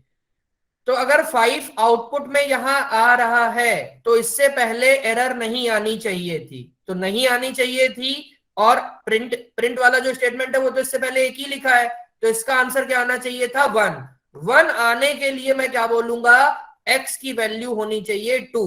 तो इट इज गारंटीड, मैंने बस इतना कोड करके देख लिया है कि x की वैल्यू 2 होनी चाहिए। क्यों, क्योंकि जब 2 होगी तो 2 का जब हम 2 से डिविजर करेंगे तो 2 1 जा 2, ये एक बार जाएगा, तो ये 1 भी प्रिंट कर देगा और 5 भी प्रिंट कर देगा। ठीक है, तो 2 आंसर्स मुझे मिल गए। अब ध्यान से देखिए, अब एक्सेप्शंस नहीं आई है, एक्सेप्शंस नहीं आई है तो कंट्रोल कहां चला जाएगा, एल्स में। एक्सेप्ट तो चलता ही नहीं है तो कंट्रोल कहां चला जाएगा, एल्स में चला जाएगा। अब एल्स में देखिए 15, मुझे अगला, मैंने देखा अगला नंबर क्या प्रिंट कराना है, 15। 15 कहां लिखा है, एक्सेप्ट के अंदर। तो अगर 15 प्रिंट कराने के लिए ट्राई में कुछ एक्सेप्शंस आनी चाहिए, अगर ट्राई में एक्सेप्शन आएगी तभी तो इसके करस्पॉन्डिंग एक्सेप्ट ब्लॉक एग्जीक्यूट होगा। तो ट्राई में एक्सेप्शंस लाने के लिए मुझे पता है अगर 0 से डिवीजन करते हैं तभी एक्सेप्शन आती है, तो मैंने यहां क्या कर दिया है, जेड को कर दिया है 0, सो दैट क्या होगा, 2/0 वो एक एक्सेप्शंस ऑब्जेक्ट बना देगा। और एक्सेप्शंस ऑब्जेक्ट उसने यहां बनाया तो वो प्रिंट वाला भी नहीं चलेगा, सिंपला से जहां से एक्सेप्शंस बनी उसके बाद कुछ नहीं होगा, सीधे वो एप्रोप्रिएट हैंडलर या एप्रोप्रिएट एक्सेप्ट ब्लॉक को देखने लगेगा। तो यहां से एक्सेप्शन आ गई, क्या इसने 15 प्रिंट कर दिया, हाँ भाई 15 प्रिंट कर दिया। फाइनली तो हमेशा चलना था, फाइनली भी चल गया। और प्रिंट 25 भी हो गया। तो भाई एक्चुअल में इस कोड के लिए सिर्फ आपको 2 वैल्यू सेट करनी थी फॉर दिस आउटपुट, एक x इक्वल टू 2, दूसरी z is equal to 0। y की वैल्यू आप कुछ भी रख दीजिए, 1 रख दीजिए, 2 रख दीजिए, 500 रख दीजिए, कुछ भी रख दीजिए, क्योंकि वाई वाली लाइन तो चली नहीं है भाई, वाई वाली लाइन चली नहीं है, वो आउटपुट में आई नहीं है। तो इसलिए देखिए क्या है, हमारा जो x और z है उसकी वैल्यू 2 and 0 होनी चाहिए थी, 2 and 0 यहां है, तो that's why I will say it's correct option is option B. देखिए अभी मैंने क्या बताया था कि भाई जो हाँ चलिए ये है कोड, तो हमने क्या किया है, ऊपर वाले डिवीजन को कॉल किया है और क्या पास किया है, 10 and 2। ठीक है, इसको ध्यान से देखिएगा, हो सकता है इसके बाद आप लोगों के डाउट्स भी हैं, तो doubts you can ask one by one. 10,2 दे दिया है, तो सिंपल सी बात है भाई, ए को 10 मिल जाएगा और बी की वैल्यू क्या है 2। ठीक है, अब हमने देखिए क्या किया है, ट्राई में ए डिवाइड बाई बी, तो मतलब 10 डिवाइड बाई 2 5 टाइम्स जाएगा, मतलब हम रिटर्न करने की कोशिश कर रहे हैं 5। ठीक है, अब ध्यान से देखिए, एक्चुअली में जब हम फंक्शन के अंदर रिटर्न लिखते थे तो रिटर्न का मतलब क्या होता था, सिंपल सा, कि रिटर्न के बाद कोई भी लाइंस नहीं चलेगी, डायरेक्टली जो रिटर्न होता था ये कॉलर के पास चला जाएगा, ऐसा ही होता था। ठीक है, इन दिस केस आपने फाइनली रख दिया, अगर फाइनली नहीं होता तो ये रिटर्न करके 5 दे देता। ठीक है, क्योंकि हमने एक्सप्लिसिटली रिटर्न लिखा है। ठीक है, रिटर्न लिखा है तो रिटर्न करके मतलब 5 दे देता। बट अगर हमने फाइनली रखा है तो मैंने अभी बताया था कि फाइनली हमेशा चलता है, तो एक केस में ऑल्दो नहीं चलता है, वो वाला होता है कि जब हमने एग्जिट को कॉल कर दिया, एक मॉड्यूल होता है import OS and os dot exit 0 कर दिया, तो उस केस में क्या होता है, हमने पाइथन वर्चुअल मशीन को फोर्स कर दी कि भाई अब वो रुक जाए, we are forcing to stop that particular thing. ठीक है, तो वहां हो सकता है आपने बीच में कहीं एग्जिट 0 यहां लिख दिया ट्राई ब्लॉक के अंदर, तब फाइनली ना चले, अदरवाइज हमेशा क्या होता है, फाइनली चलता है। तो यहां आपको देखिए याद रखना है कि आपने अगर रिटर्न किया भी है तब भी कॉलर के पास जाने से पहले ये फाइनली के पास आएगा, और फाइनली ने क्या वैल्यू रिटर्न करी है, फाइनली ने वैल्यू रिटर्न करी है 15। ठीक है, तो एक जो फंक्शन है, एक जो मेथड है, वो एक ही वैल्यू को रिटर्न करेगा, ऐसा नहीं होगा कि कोई फंक्शन दो वैल्यू को रिटर्न कर सकता है। हाँ, एरे वेरे में स्टोर करके, लिस्ट में स्टोर करके आप लिस्ट को रिटर्न करा सकते हैं, मैं उसकी बात नहीं कर रहा हूं, बट वैल्यू शुड बी 1। तो यहाँ क्या है, अगर फाइनली नहीं होता तो रिटर्न लिखने से बाद वाली लाइनें नहीं चलती थी, जो बेसिक प्रोग्रामिंग का सिंटेक्स था वही फॉलो होता, but being the part of being the finally the part of this particular division or divide function, what it will do, जो भी आपने रिटर्न किया है कॉलर में जाने से पहले, जो भी इसने कॉल जहां से भी स्टार्ट हुई थी वहां जाने से पहले फाइनली के पास आएगा, और फाइनली वाला ब्लॉक क्या रिटर्न कर रहा, 15, इसलिए जो ये यहाँ वैल्यू रिटर्न वैल्यू आएगी दैट विल बी 15। तो इसका जो करेक्ट ऑप्शन है that is the option D. हम लोग स्पेसिफिक जो एक्सेप्शंस है उसको कैसे हैंडल करेंगे। ठीक है, स्पेसिफिक एक्सेप्शंस का मतलब देखिए, अगर मैंने अपना कोड कुछ ट्राई ब्लॉक में लिखा है इस तरीके से, और यहां मैंने एक्सेप्ट ऐसे लिखा है, ठीक है, एक्सेप्ट, यहां मैं कुछ भी प्रिंट कर रहा हूं, सपोज प्रिंट इन एक्सेप्ट, कुछ भी मैंने लिख दिया, इन एक्सेप्ट ब्लॉक कुछ भी लिख दिया। अब ट्राई के अंदर मान लीजिए मैंने कुछ ऐसा लिखा है 10/0 ऐसा लिख दिया है, तो क्या ये जो एक्सेप्ट ब्लॉक है इसको हैंडल कर लेगा? हाँ भाई हैंडल कर लेगा। क्या मैंने ट्राई के अंदर इसकी जगह कुछ ऐसे लिखा होता कि a is equal to int, और मैं कन्वर्ट करना चाह रहा हूं एबीसी को, ठीक है, तो एबीसी को हम इंटीजर में कन्वर्ट नहीं कर सकते थे, तो इसको भी हैंडल कर लेगा। ठीक है, इस समय जो ये वाली लेफ्ट साइड वाली जो एक्सेप्शन है ये है zero division error. Zero division error मतलब जो एक्सेप्शन है उसका नाम है जीरो डिवीजन एरर। यहां जो एक्सेप्शन का नाम है वो है वैल्यू एरर। ठीक है, तो अभी तो ये जो एक्सेप्ट ब्लॉक है ये दोनों को हैंडल कर ले रहा, बट मुझे क्या चाहिए, मुझे चाहिए भाई सिर्फ जीरो वाले को हैंडल करना है या सिर्फ वैल्यू वाले को हैंडल करना है। तो उस केस में हम लोग क्या लिखेंगे, जो एक्सेप्ट ब्लॉक है उसका लिखने का और भी तरीका है कि हम एक्सेप्ट के आगे I can write the name of the exception, जैसे जीरो डिवीजन एरर। तो अगर मैंने एक्सेप्ट का नाम इस तरीके से कुछ लिखा होता, तो अब अगर मान लीजिए ये नहीं है, सिर्फ आपने कुछ इस तरीके से लिखा है, तो अब ये एक्सेप्ट वाला कौन सा एक्सेप्शन हैंडल कर सकता है, सिर्फ ये जीरो डिवीजन वाली। अगर आपके कोड में वैल्यू एरर आ रही है तो इसको ये वाला एक्सेप्ट ब्लॉक हैंडल नहीं कर पाएगा। So that is the meaning of handling the specific exception. तो अगर आपको कोई पर्टिकुलर एक्सेप्शंस को हैंडल करना है तो एक्सेप्ट के बाद you can write the name of that particular exception. ठीक है, तो इसमें देखिए तरीका क्या है, कुछ इसके रूल्स है। वो देख लीजिए। तो जैसे ए, पहले ए वाले सिनेरियो को देखिए, तो मैंने ए लिखा है और एक्सेप्ट के बाद नेम क्या लिख दिया है, वन। ध्यान से देखिएगा, वन। तो यहां वन लिखने का मतलब है कि ये जो एक्सेप्ट ब्लॉक है ये वन वाली एक्सेप्शंस को तो हैंडल कर लेगा, और किस किस को कर सकता है, and it can handle all the exception which are the sub classes of one, sub classes of one. तो अगर हमने ऐसा कुछ लिखा है एक्सेप्ट वन, तो ये वन वाले को तो करे। अभी सब क्लासेस कैसे करेंगे, सब क्लासेस क्या होती हैं मुझे पता है, बट एक्सेप्शंस में सब क्लासेस कैसे बनाएंगे ये अभी आगे देखेंगे। फॉर द टाइम बीइंग अगर आपने एक्सेप्ट वन लिखा है तो मतलब अब ये एक्सेप्ट ब्लॉक किस टाइप की एक्सेप्शंस को हैंडल कर सकता है, it can only handle the exceptions of class whose type is one, ठीक है, या exceptions object whose class type is one, या उसकी कोई सब क्लास है, ठीक है। तो वो वाली सारी जो एक्सेप्शंस हैं उनको हैंडल कौन कर लेगा, ये वाला। अब क्या भाई एक एक्सेप्ट ब्लॉक एक से ज्यादा एक्सेप्शंस को हैंडल कर सकता है, यस। तो ये भी एक लिखने का तरीका होता है। इसका मतलब क्या हुआ कि ये जो एक्सेप्ट, मैं बी की बात कर रहा हूं अभी, बी में हमने लिखा है एक्सेप्ट 1,2, तो इसका क्या मतलब है, इन दिस केस जो एक्सेप्ट ब्लॉक है it can handle the exceptions of type 1, exceptions of type 2, and it can also handle the exceptions which are the subclasses of type 1 as well as type 2। तो 1 और 2 की जो सब classes हैं उनकी भी एक्सेप्शंस को हैंडल कर लेगा, ठीक है। अब हम लास्ट वाले में आ जाए। लास्ट वाला क्या दर्शाने का प्रयास कर रहा कि वन ट्राई ब्लॉक, यहाँ टी कैपिटल लिख दिया, स्मॉल होगा, one try block can handle, या मतलब one try block contains more than one except block, ठीक है। हाँ भाई हो सकता है ट्राई ब्लॉक एक ही है बट एक्सेप्ट हमने एक से ज्यादा रख दिए, बिल्कुल कर सकते हैं, जैसे ये सी वाले सिनेरियो में। बट इन दिस केस में क्या हो जाएगी पिक्चर, ये सबसे पहले एक्सेप्ट किसको देखने की कोशिश करेगा, वन वाले को, ठीक है, वन या उसकी सब क्लासेस को, उसके बाद ये टू पे आएगा। तो अगर एक से ज्यादा एक्सेप्ट ब्लॉक है तो ये टॉप से स्टार्ट करेगा and whenever it will found the exact match वहां ये रुक जाएगा, और अगर एग्जैक्ट मैच नहीं मिलेगा इन दी as per the scenario of सी तो वो नीचे जितने भी एक्सेप्ट ब्लॉक हैं वहां जाता रहेगा।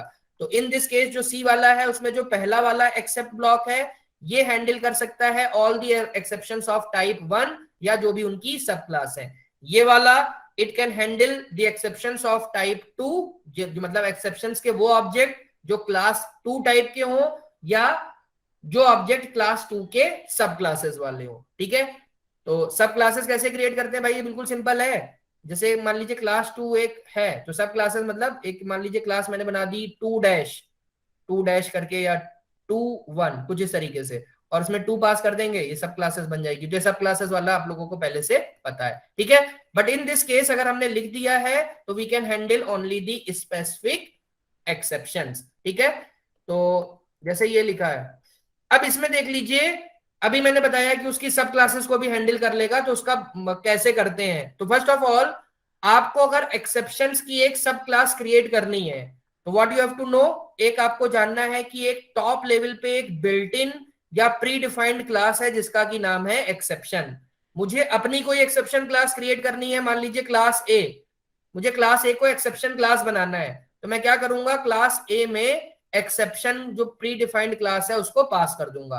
तो इन दिस केस जो क्लास ए होगी that will be the sub class of the exception, मतलब जो ए है it is also A exception. अब मतलब क्या होगा, जब भी हम एक ऑब्जेक्ट बनाएंगे, जैसे मान लीजिए A1 इज इक्वल टू ए, तो एक्चुअली में हम क्या कर रहे हैं, हम एक एक्सेप्शन ऑब्जेक्ट बनाने की कोशिश कर रहे हैं, ठीक है। तो हम लोग एक्सेप्शंस कैसे बनाएंगे, कोई क्लास में अगर हमें अपनी एक्सेप्शंस बनानी है तो हम एक क्लास बनाएंगे which is the sub class of the exception class, ठीक है। अभी हम लोग आगे हायरार्की देखेंगे। एक्सेप्शंस की जो टॉप लेवल की क्लास होती है वो बेस एक्सेप्शंस होती है, कुछ पॉपुलर क्लासेस के नेम आपको याद होने चाहिए, ठीक है। तो देखिए ये केस समझने की कोशिश करिएगा सभी लोग। जैसे एक ये क्लास ए है, ये मैंने बना दी कि it is the sub class of the exception, मतलब क्लास ए एक एक्सेप्शन क्लास हो गई। क्लास बी है that is the sub class of ए, और जो ए वाली थी वो एक्सेप्शन की सब क्लास थी, तो क्या मैं बोल सकता हूं class B is also the exception class, yes class B भी एक्सेप्शन क्लास हो गई। अब क्लास सी है वो एक दूसरी एक्सेप्शन क्लास है, ठीक है, बट क्लास सी का ए और बी से कोई लेना देना नहीं है। बट बी की अगर मैं बात करूंगा, हाँ सिबलिंग इबलिंग आप बोल सकते हैं, वो मैं उस डिटेल में नहीं जा रहा हूं। बट अभी के लिए अगर मैं चाइल्ड और पेरेंट वाली बात करूंगा तो I will just say B is the child class और जो उसकी पेरेंट क्लास है ए, ठीक है। और जो ए है उसकी पेरेंट क्लास क्या है, एक्सेप्शन। तो मतलब ये एक्सेप्शन क्लास क्रिएट करने का, अपनी एक्सेप्शन क्लास क्रिएट करने का तरीका है, ठीक है। और जब सब क्लासेस इन्वॉल्व हो जाती हैं तो जो एक्सेप्ट ब्लॉक का रखने का ऑर्डर है वो काफी इंपॉर्टेंट होता है, ठीक है। अब देखिए ये मैंने ट्राई रखा है, इसके बाद एक्सेप्ट ए रखा है, देन एक्सेप्ट बी, एक्सेप्ट सी। मतलब ट्राई ब्लॉक में किसी भी तरीके की एक्सेप्शंस आए, चाहे वो ए टाइप की हो, बी टाइप की हो या सी टाइप को, कोई भी आ सकती है। तो मैंने उनको हैंडल करने के लिए ए लिख दिया, बी लिख दिया और सी लिख दिया। अब मुझे बताइए कि अगर मान लीजिए जो ट्राई के अंदर कोड लिखा है, it is generating the exception object, generate कैसे करना है वो बाद में देखेंगे, अभी के लिए बस मान लीजिए कि अगर एक्सेप्शंस कुछ जनरेट हो रही है, वो किस टाइप के ऑब्जेक्ट है, ए टाइप का। तो क्या ये जो पहला ए ब्लॉक है उसे हैंडल कर लेगा?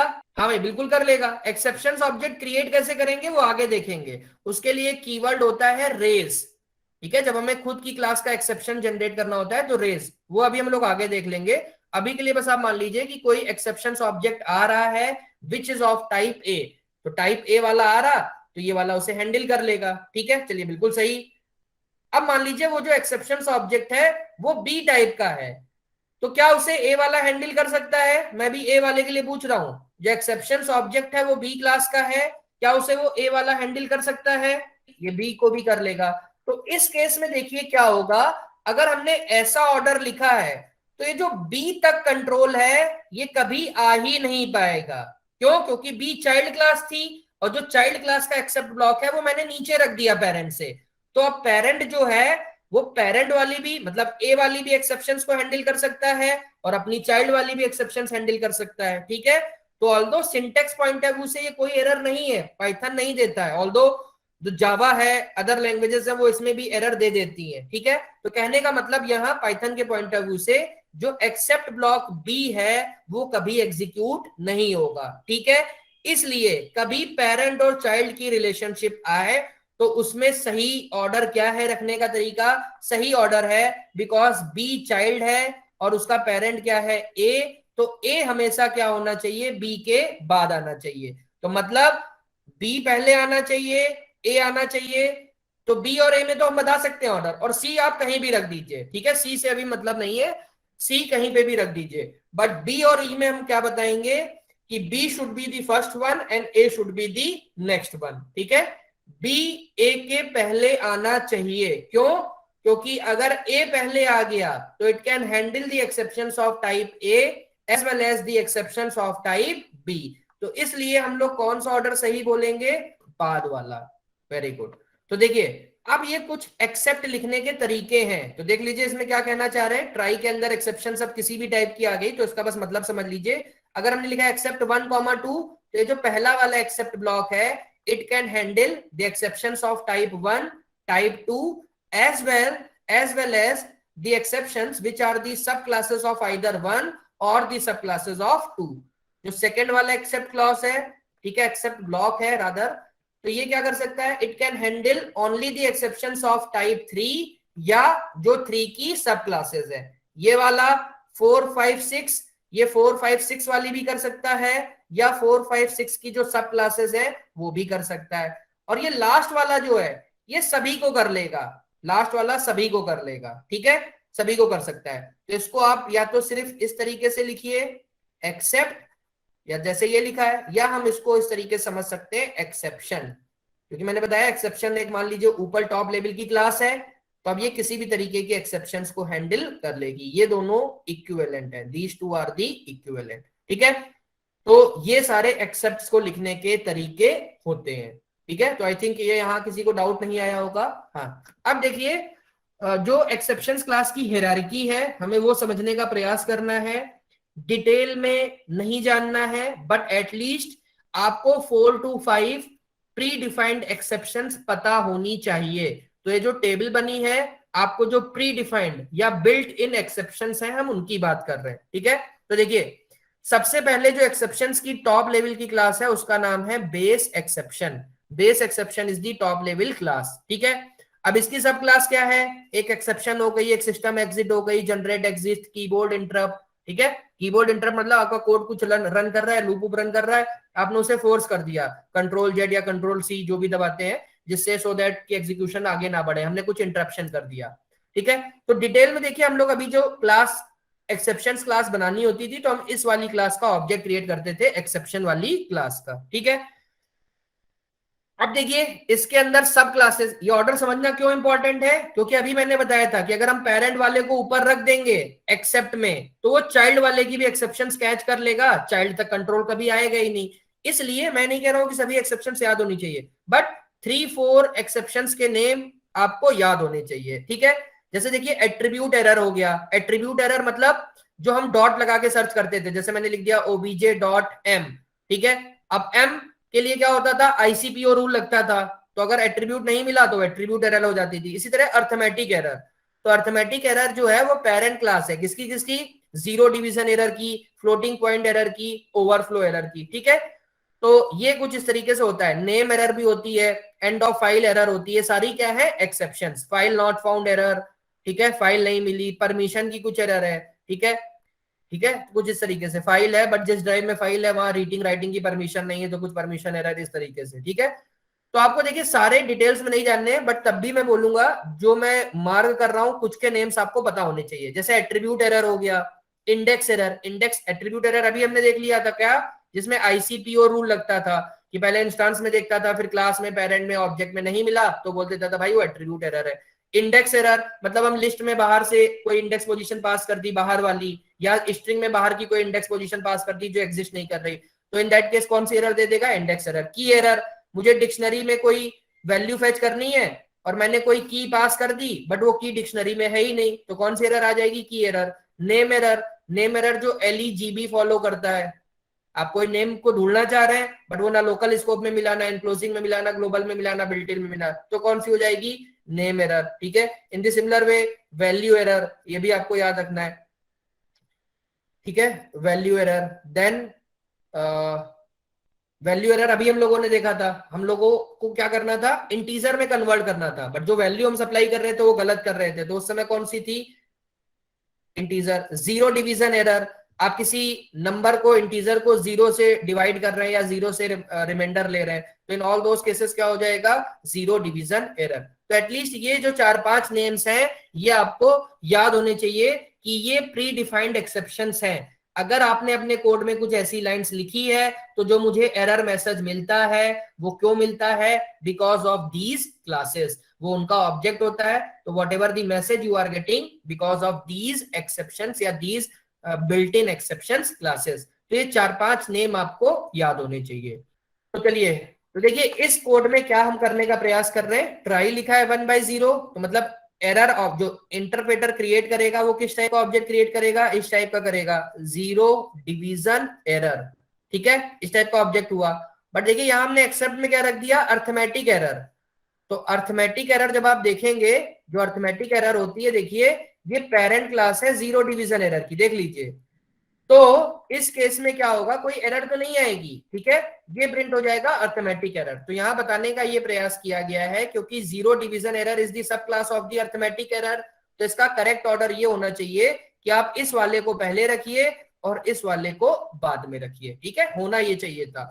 अदरवाइज इस केस में क्या होगा, जो अर्थमेटिक एरर होगा वो जीरो डिवीजन वाली एरर को भी कैच कर लेगा, जैसा हम लोगों ने अभी देखा था, ठीक है। तो ये हो गया। अब देखिए अपनी एक्सेप्शंस कैसे बनाते हैं, तो मैंने अभी बताया था कि कोई भी एक क्लास बना दी इनपुट एरर, जो भी क्लास का नाम है, मान लीजिए क्लास नेम ए है, उसमें आपको एक्सेप्शंस क्लास को यूज करना होगा। So by this way what we are doing, we are creating the sub classes of the exceptions class, ठीक है। तो हमने अपनी एक एक्सेप्शंस बना ली। अब देखिए क्वेश्चन आता है, यार हम अपनी एक्सेप्शंस क्यों बना रहे हैं, ठीक है, what is the use of it, ठीक है। तो इसको आप इस तरीके से समझिए, मान लीजिए क्लास सर्कल है, क्लास सर्कल है, ठीक है। अब सर्कल के अंदर मैंने एक मेथड बना दिया गेट एरिया, मतलब कुछ इस तरीके से बना दिया डेफ गेट एरिया, ठीक है, इसमें मैंने सेल्फ पास कर दिया। अब एरिया की वैल्यू क्या होती है, तो एरिया की वैल्यू होती है पाई आर स्क्वायर। तो पाई को लिखने के लिए मान लीजिए हमने इंपोर्ट मैथ कर दिया, ऊपर लिखा है इंपोर्ट मैथ, और मैं यहां यूज कर ले रहा हूं return math dot P I, तो मुझे 3.14 मिल गया, इनटू पाई आर स्क्वायर होता है। अब आर लिखने के लिए जो हम सब सर्कल का ऑब्जेक्ट बनाएंगे, जैसे मान लीजिए कोई आर नाम का रेडियस है, तो मैं लिख दूंगा सेल्फ इनटू आर, ठीक है, और इसका स्क्वायर करना है तो इस तरीके से कुछ कर देंगे, मतलब डबल स्टार और 2, या मल्टीप्लाई इसका फिर से इसी से कर दीजिए सेल्फ डॉट आर, ठीक है। मतलब कुछ जो एक आप सर्कल का ऑब्जेक्ट बनाएंगे, उसके अंदर कोई आर नाम का इनिट ऊपर बना देंगे, मान लीजिए आर नाम की कोई रेडियस है, तो मैं क्या करूंगा पाई आर स्क्वायर, तो self into self dot are into self dot are, मतलब मैं एरिया को रिटर्न करना चाह रहा हूं कि भाई सर्किल की एरिया ये है। अब ये भी तो हो सकता है भाई कि जो रेडियस वैल्यू है वो हम 0 भी सप्लाई कर दें, ठीक है। तो हम कुछ ऐसा करना चाह रहे हैं एरिया मेथड में कि एरिया ये तभी कैलकुलेट करे जब वैल्यू ऑफ रेडियस पॉजिटिव हो, और वैल्यू ऑफ रेडियस निगेटिव है तो हम उसके लिए भाई कुछ एक्सेप्शंस बताना चाह रहे हैं, हम आगे बढ़ना ही नहीं चाह रहे हैं, हम यूजर को बताना चाह रहे हैं भाई कि कुछ एक्सेप्शंस है, आप हमें जब तक नहीं देंगे हम आगे नहीं बढ़ेंगे, ठीक है। मींस जो रेडियस है that should always be the positive. तो मतलब यहां क्या है, हम एक एक्सेप्शंस खुद से जनरेट करना चाह रहे हैं, किस बेसिस पे, on the basis of value of the radius, ठीक है, कि अगर रेडियस लेस देन 0 है तो मुझे कुछ एक्सेप्शंस को जनरेट करनी है, एल्स मुझे एरिया प्रिंट कराना है। मैं कुछ इस तरीके का काम चाह रहा हूं। अब देखिए कोई प्री डिफाइंड क्लास नहीं है, बिल्ट इन क्लास नहीं है जो इसको जज कर ले कि लेस देन 0 है, मतलब एक्सेप्शंस क्लास की मैं बात कर रहा हूं कि कोई ऐसी प्री डिफाइंड क्लास नहीं है जो ये बता दे कि भाई जो आपकी वैल्यू ऑफ द रेडियस है, ठीक है, लेस देन 0 अगर हो तो वो उस टाइप के एक्सेप्शंस को थ्रो कर दे। तो कई सारी ऐसी सिचुएशन होती हैं, जैसे फॉर एग्जांपल मुझे चेक करना है कि एक पर्सन एलिजिबल है वोटिंग के लिए या नहीं, तो वोटिंग के लिए एलिजिबल मतलब मिनिमम एज आपकी 18 होनी चाहिए, तो मैं चाह रहा हूं अगर ग्रेटर देन 18 है देन इट इज ओके, और अगर उसकी एज लेस देन 18 है तो मैं कुछ एक्सेप्शंस को जनरेट करना चाह रहा हूं, ठीक है।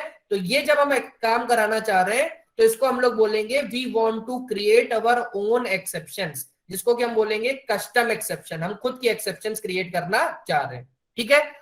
तो एक्सेप्शंस क्रिएट करने के लिए दो चीजें होती हैं। फर्स्ट ऑफ ऑल एक आपको क्लास क्रिएट करनी होगी विच इज सब क्लास ऑफ द एक्सेप्शन। अब मुझे इस क्लास की अगर एक्सेप्शंस को जनरेट करना है तो मैं क्या लिखूंगा रेज, ठीक है, रेज, एक रेज अगला कीवर्ड है जो आपको समझना है एक्सेप्शंस हैंडलिंग में, रेज, और मैं क्या लिख दूंगा इनपुट एरर, ठीक है, ये लिख दूंगा। अब देखिए रेस का मतलब क्या है, ये रेस समझ में नहीं आया, रेस कहां से आ गया, अभी तक तो आ गया था try catch throw and finally. तो देखिए क्या मतलब है, मान लीजिए आपने फिर से वही मैं एग्जांपल ले रहा हूं, कुछ 100 लाइन का कोड लिखा है, बीच में कहीं आपने लिख दिया है 10/0, तो 10/0 इंटरप्रेटर जैसे ही देखेगा कि इस लाइन में 10.0 है, इट विल क्रिएट अपने आप, इंटरप्रेटर यहां ऑब्जेक्ट क्रिएट करेगा किसका, जीरो डिवीजन एरर का, ठीक है।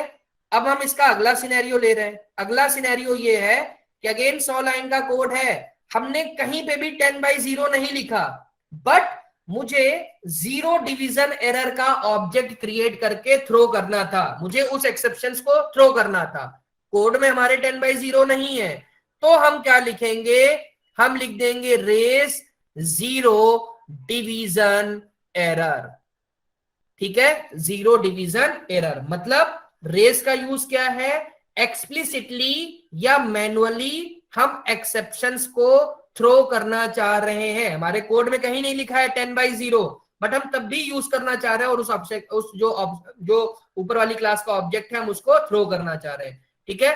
तो मैनुअली या एक्सप्लिसिटली एक्सेप्शंस को जनरेट करने के लिए या रेस करने के लिए हम लोग कौन सा कीवर्ड यूज करेंगे, रेस। बट इसमें भी सजेशंस ये होती है कि जो बिल्ट इन है हम उसमें रेज ना यूज करें, क्यों, क्योंकि भाई वो तो कोड में ऑटोमेटिकली आ जाएगा। तो जनरली जो रेज होता है that we are using for our custom exception, ठीक है। तो ये है हमारा अगला कीवर्ड जिसको कि अभी हम लोग देखेंगे with the help of the program which is known as the raise. तो रेज मतलब हम इंटरप्रेटर से नहीं चाह रहे कि वो देखे 10/0 और एक्सेप्शंस क्रिएट कर दे, हम खुद से क्रिएट करना चाह रहे हैं मैनुअली और explicitly we want to create and throw the exceptions. तो उसके लिए तरीका क्या है, we can use the keyword raise. बाकी सिनेरियो वही है कि अगर रेज हुई है, आपको अगर हैंडल करना है, आप ट्राई कैच लगाइए, अगर आपने हैंडल नहीं किया, ठीक है, तो क्या होगा, वो फाइनली देखेगा, फाइनली होगा तो एग्जीक्यूट कर देगा, अदरवाइज वो डिफॉल्ट हैंडलर के पास चला जाएगा और जो भी मैसेज आपका एरर मैसेज है वो दे देगा। ठीक है, तो ये होता है रेज का use. The use of raise is clear. और हम बिल्ट इन एक्सेप्शंस के लिए रेज यूज नहीं प्रेफर करेंगे, क्योंकि बिल्ट इन तो अपने आप इंटरप्रेटर बना देता है, बट अपनी एक्सेप्शंस को हमें जब भी थ्रो करना है तो we will use the raise. तो चलिए इसका एग्जाम्पल देख लेते हैं। ओके, तो देखिए ये एग्जाम्पल है। देखिए फर्स्ट ऑफ ऑल एक हमने अपनी एक्सेप्शंस बना दी, ठीक है, एक एक्सेप्शंस क्लास बना दी, एक्सेप्शंस अभी मैंने कुछ इसमें लिखा नहीं, और उसके बाद मैंने क्या किया, एक मेथड बना दिया प्रोसेस। अब मैं क्या चाह रहा हूं, मैं चाह रहा हूं कि भाई डेटा, मैं अगर प्रोसेस वाले मेथड को कॉल करूंगा और अगर वैल्यू लेस देन 0 है तो मुझे कुछ एक्सेप्शंस थ्रो करनी है। तो एक्सेप्शंस थ्रो करने के लिए मैंने एक एक्सेप्शंस क्लास बना ली, और देखिए मैंने यहाँ क्या लिखा है, रेज इनपुट एरर। ठीक है, तो जो भी अभी एक्सेप्शंस का डिफॉल्ट मैसेज है कि ये दे देगा भाई कि it is a exceptions object of the input error. तो ये होता है रेज करने का मतलब। ठीक है, और अगर वैल्यू आप ग्रेटर देन 0 दे रहे हैं, उस केस में हम कोई एक्सेप्शन ऑब्जेक्ट जनरेट नहीं करना चाह रहे हैं, नॉर्मली उस वैल्यू में 5 ऐड करके हम उसे रिटर्न कराना चाह रहे हैं। तो देखिए, by make use of raise statement any exceptions can be raised. But हम प्रेफर्ड किसको करते हैं रेज करना, जो हमारी खुद की एक्सेप्शंस हो। क्यों, क्योंकि जो बिल्ट इन एक्सेप्शंस है उनका ऑब्जेक्ट तो इंटरप्रेटर अपने आप क्रिएट करके थ्रो कर ही देता है। ठीक है, तो ये हो गया रेजिंग एंड एक्सेप्शंस के बारे में। इसको लिखने के दो तरीके हैं, देख लीजिए। पहला, रेस के बाद हमने एक्सेप्शंस का नाम लिख दिया, या जो ऑब्जेक्ट क्रिएशन वाली लाइन है हमने वो लिख दी। दोनों का मतलब एक ही है, लिखने के तरीके दो हैं। एक्चुअली में ये वाला सिंटेक्स में ज्यादा प्रेफर करता हूं, नीचे वाला, कि मुझे पता चल जाएगा भाई ऊपर वाली क्लास का हम ऑब्जेक्ट बना रहे हैं। ऑल्दो नेमिंग या कन्वेंशन पॉइंट ऑफ व्यू से दोनों ही वर्क करते हैं।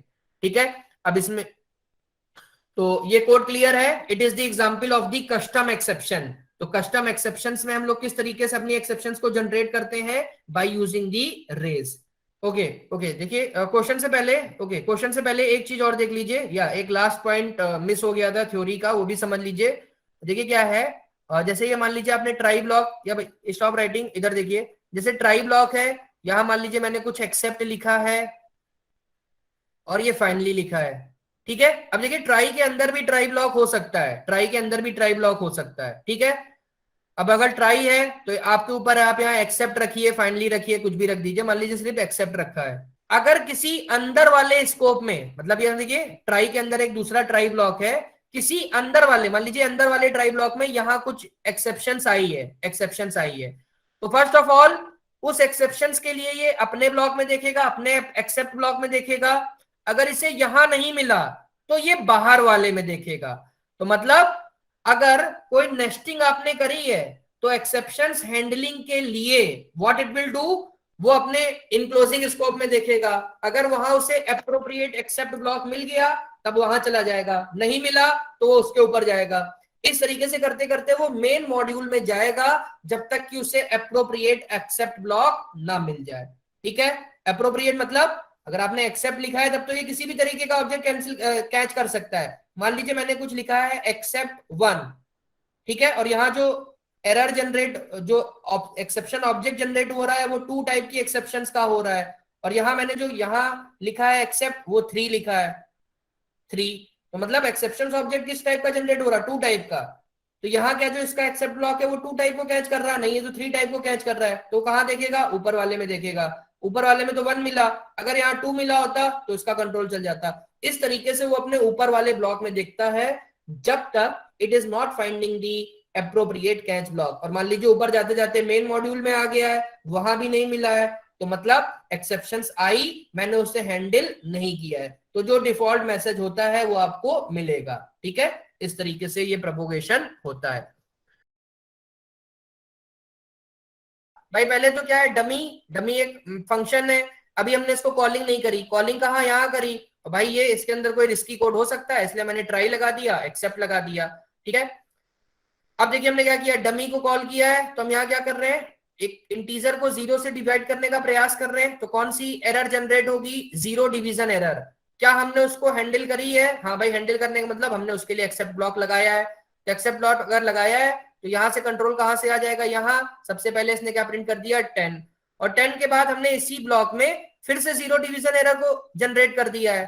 ठीक है, तो जीरो डिवीजन एरर को जनरेट कर दिया है तो ये क्या होगा, कहाँ जाना चाहिए, अब ये जहां जहां से हमने कॉलिंग करी थी, ठीक है, तो यहाँ इस लाइन में इसने फिर से जीरो डिवीजन एरर का ऑब्जेक्ट बनाया।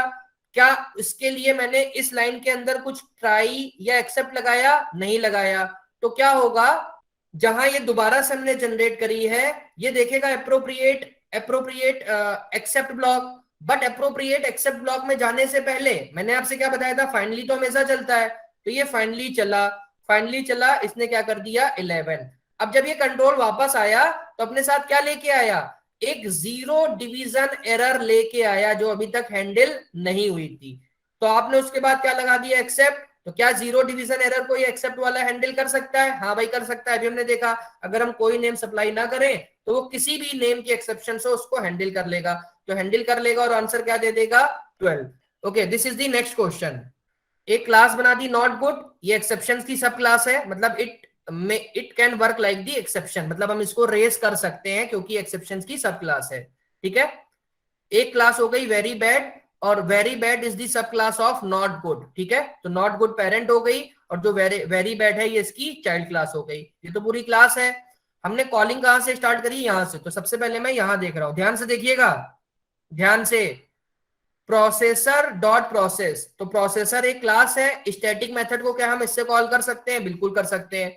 अभी मैं बात कर रहा हूं a इक्वल टू 16 के लिए, a इक्वल टू 16, तो प्रोसेस आपने कॉल किया और 16 पास किया तो डेटा को क्या मिल गया 16।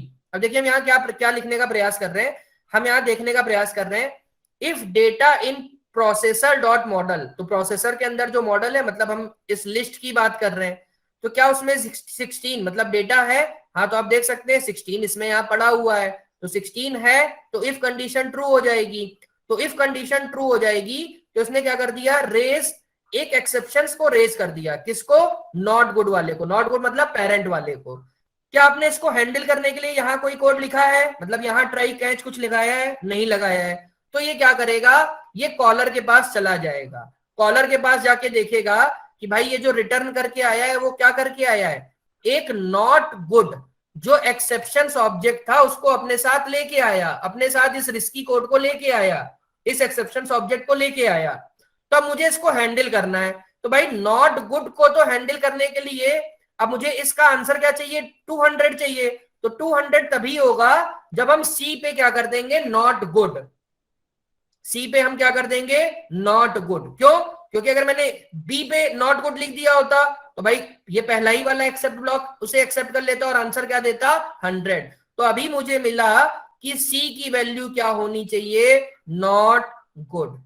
ओके, हमने क्या देखा, फिर से देखिए, नॉट गुड का ऑब्जेक्ट आया, अगर मैं नॉट गुड पहले बी की जगह रख देता तो भाई वो एक्सेप्ट बी वाला कैच कर लेता और आंसर क्या दे देता 100, बट मुझे इसके लिए 100 का आंसर क्या चाहिए था 200, तो 200 मतलब वो सी वाले में होना चाहिए था।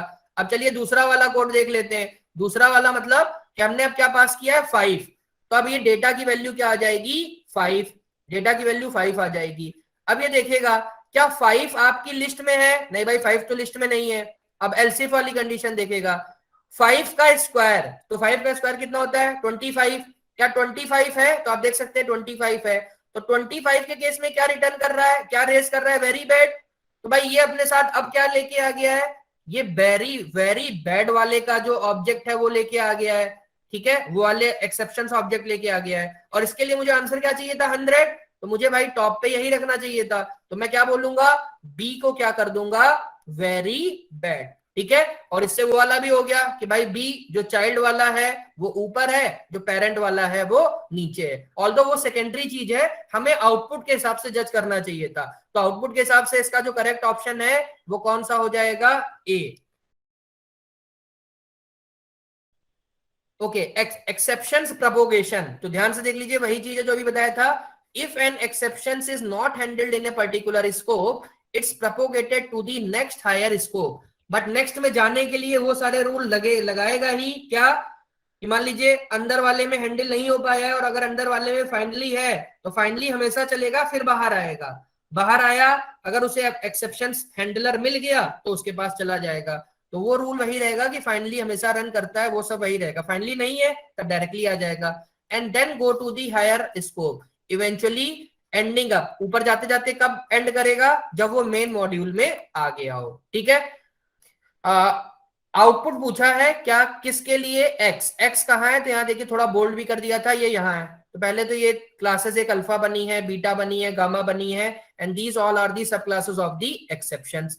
इसके बाद ये कुछ मेथड बना है, फंक्शन बना है, बट फंक्शन को जब तक कॉल नहीं करेंगे तब तक ये एग्जीक्यूट में नहीं आएगा।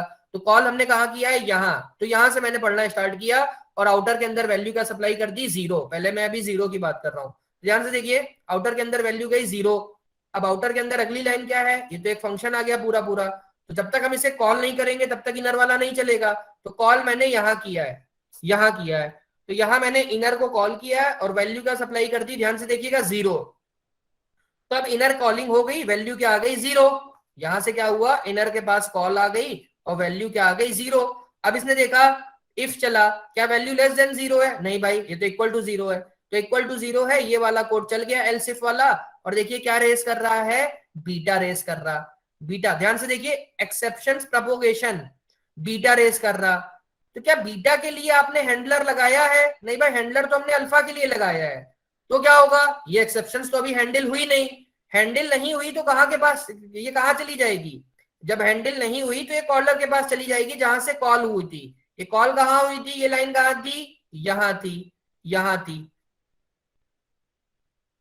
ठीक है, ये लाइन यहां थी, ठीक है, तो यहां से आया। अब यहां से क्योंकि एक्सेप्शंस आ गई, आगे वाला जो भी ये स्टेटमेंट था रिटर्न करके ये पूरा आपका चला ही नहीं, क्यों, क्योंकि यहां से एक्सेप्शंस आ गई, और एक्सेप्शंस जहां से भी आई है वो देखेगा एप्रोप्रिएट ब्लॉक। क्या एप्रोप्रिएट ब्लॉक है, हाँ भाई यहां हमने एप्रोप्रिएट ब्लॉक बीटा का बनाया है, ठीक है। तो जब आपने बीटा का बनाया है तो इसने देखिए रिटर्न क्या कर दिया है 50, तो इसका आंसर क्या आ गया, जो फंक्शन कॉल ने रिटर्न किया है, इसने रिटर्न क्या कर दिया है 50, और 50 में 500 प्लस करके मतलब क्या आ जाएगा 550। तो 550 देखिए एक ही में है, तो अगर आपने एक पार्ट भी सॉल्व कर लिया होता तो directly we can say the correct option is option C, ठीक है। ओके चलिए ठीक है, अब देखिए सेम चीज है तो अब समझने का प्रयास करिएगा जल्दी से। x equal to 20, okay okay thank you, इधर देखिए अब जल्दी से, x इक्वल टू 20, एक का आंसर 550 आ गया, अब हमने क्या सप्लाई किया 20, तो अब यहाँ 20 आ जाएगा, 20 पास होगा, उसी तरह 20 जाएगा। तो क्या 20 छोटा है, नहीं, बराबर है, नहीं, एल्स। अब एल्स इसमें हम क्या कर रहे हैं, गामा रेस कर रहे हैं, ध्यान से देखिए, गामा हमने क्या रेस कर दिया है, गामा। तो क्या हुआ, ये अब हमने एक्सेप्ट यहाँ किसको, हैंडल किसको किया था, अल्फा को, गामा को तो किया नहीं, तो फिर कॉलर के पास चला जाएगा, कॉलर मतलब ये वाली लाइन, यहां चला, यहां से एक्सेप्शन आई, तो ये जनरेट क्या कर रही, गामा टाइप की एक्सेप्शंस। क्या हमने उसको हैंडल करा है, नहीं भाई, उसको भी हैंडल करने का कोड नहीं लिखा, तो ये गामा वाले के लिए कहां चला जाएगा, यहां चला जाएगा, यहां। अब भाई इसमें गामा, तो जहां एक्सेप्शन ऑब्जेक्ट आ गया उसमें एडिशन प्रिंट प्रिंट कुछ नहीं होगा, डायरेक्टली कंट्रोल वहां से कहां जंप होकर चला जाएगा, एक्सेप्ट में। क्या एक्सेप्ट ने हमने गामा को हैंडल किया, यस, इसने क्या प्रिंट किया 500, तो it's correct option is option C, जैसा काफी। ओके तो ये लास्ट क्वेश्चन है, इसको करने का प्रयास करिए सभी लोग। अच्छा यहाँ एक चीज देख लीजिए भाई, एक चीज, यहाँ पिछले वाले क्वेश्चन में दोनों इंडिपेंडेंट क्लासेस थी, बट यहाँ जरा ध्यान दीजिए, यहाँ जो बीटा है, बीटा है that is the sub class of alpha, तो इसको माइंड में रख के क्वेश्चन करिए। Beta is the sub class of alpha and alpha is the sub class of the exception class. तो अगर आपने इसी तरीके से किया है देन इट इज ओके, जो भी ऑप्शन आ रहा है आप लिख दीजिए।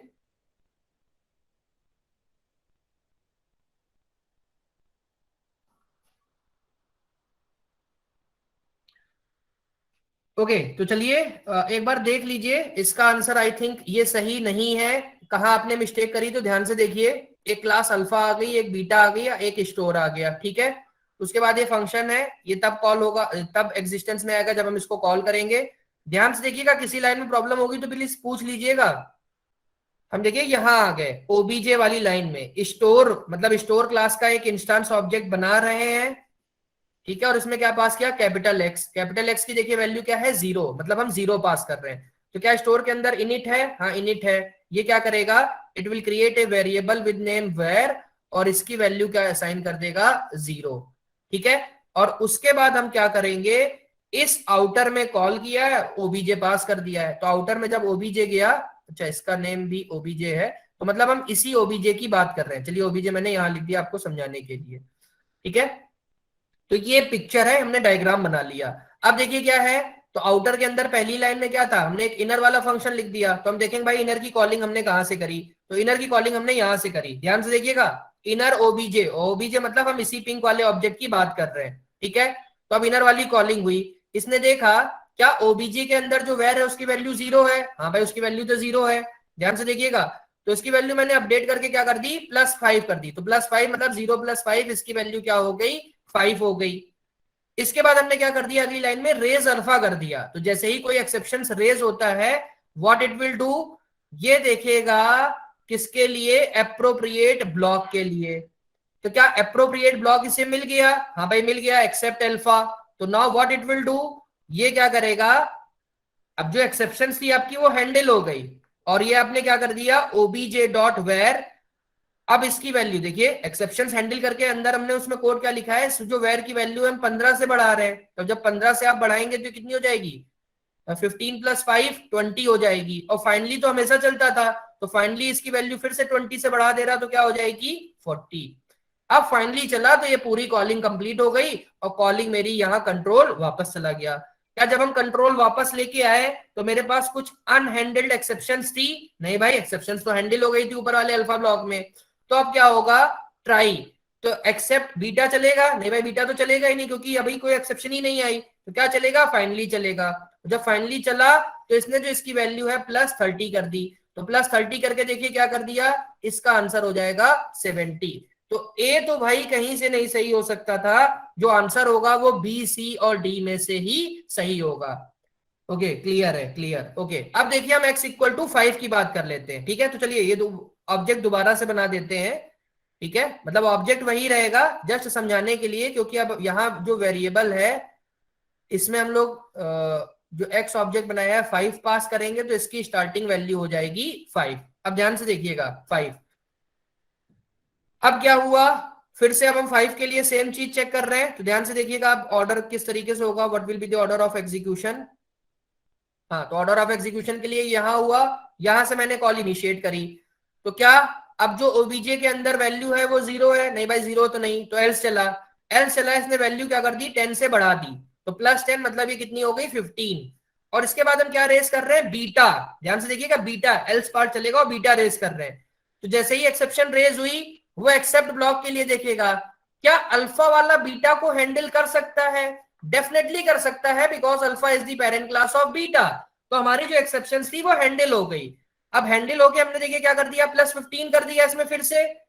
तो ये क्या हो गया, +15 होके ये हो गया 30। 15 था और 15 15 और 8 होके क्या हो गया 30। और उसके बाद फाइनली तो भाई हमेशा चलता है, एक्सेप्शन आए ना आए। तो ये अब ऐड होके क्या हो गया 20, इसमें और ऐड कर दिया, ये हो गया 50। हम फिर ऊपर गए, यहां वापस आ गए जहां से कॉलिंग स्टार्ट हुई थी। क्या यहां से कोई अनहैंडल्ड एक्सेप्शंस बची थी, नहीं बची थी भाई, ऊपर हैंडल हो गई थी।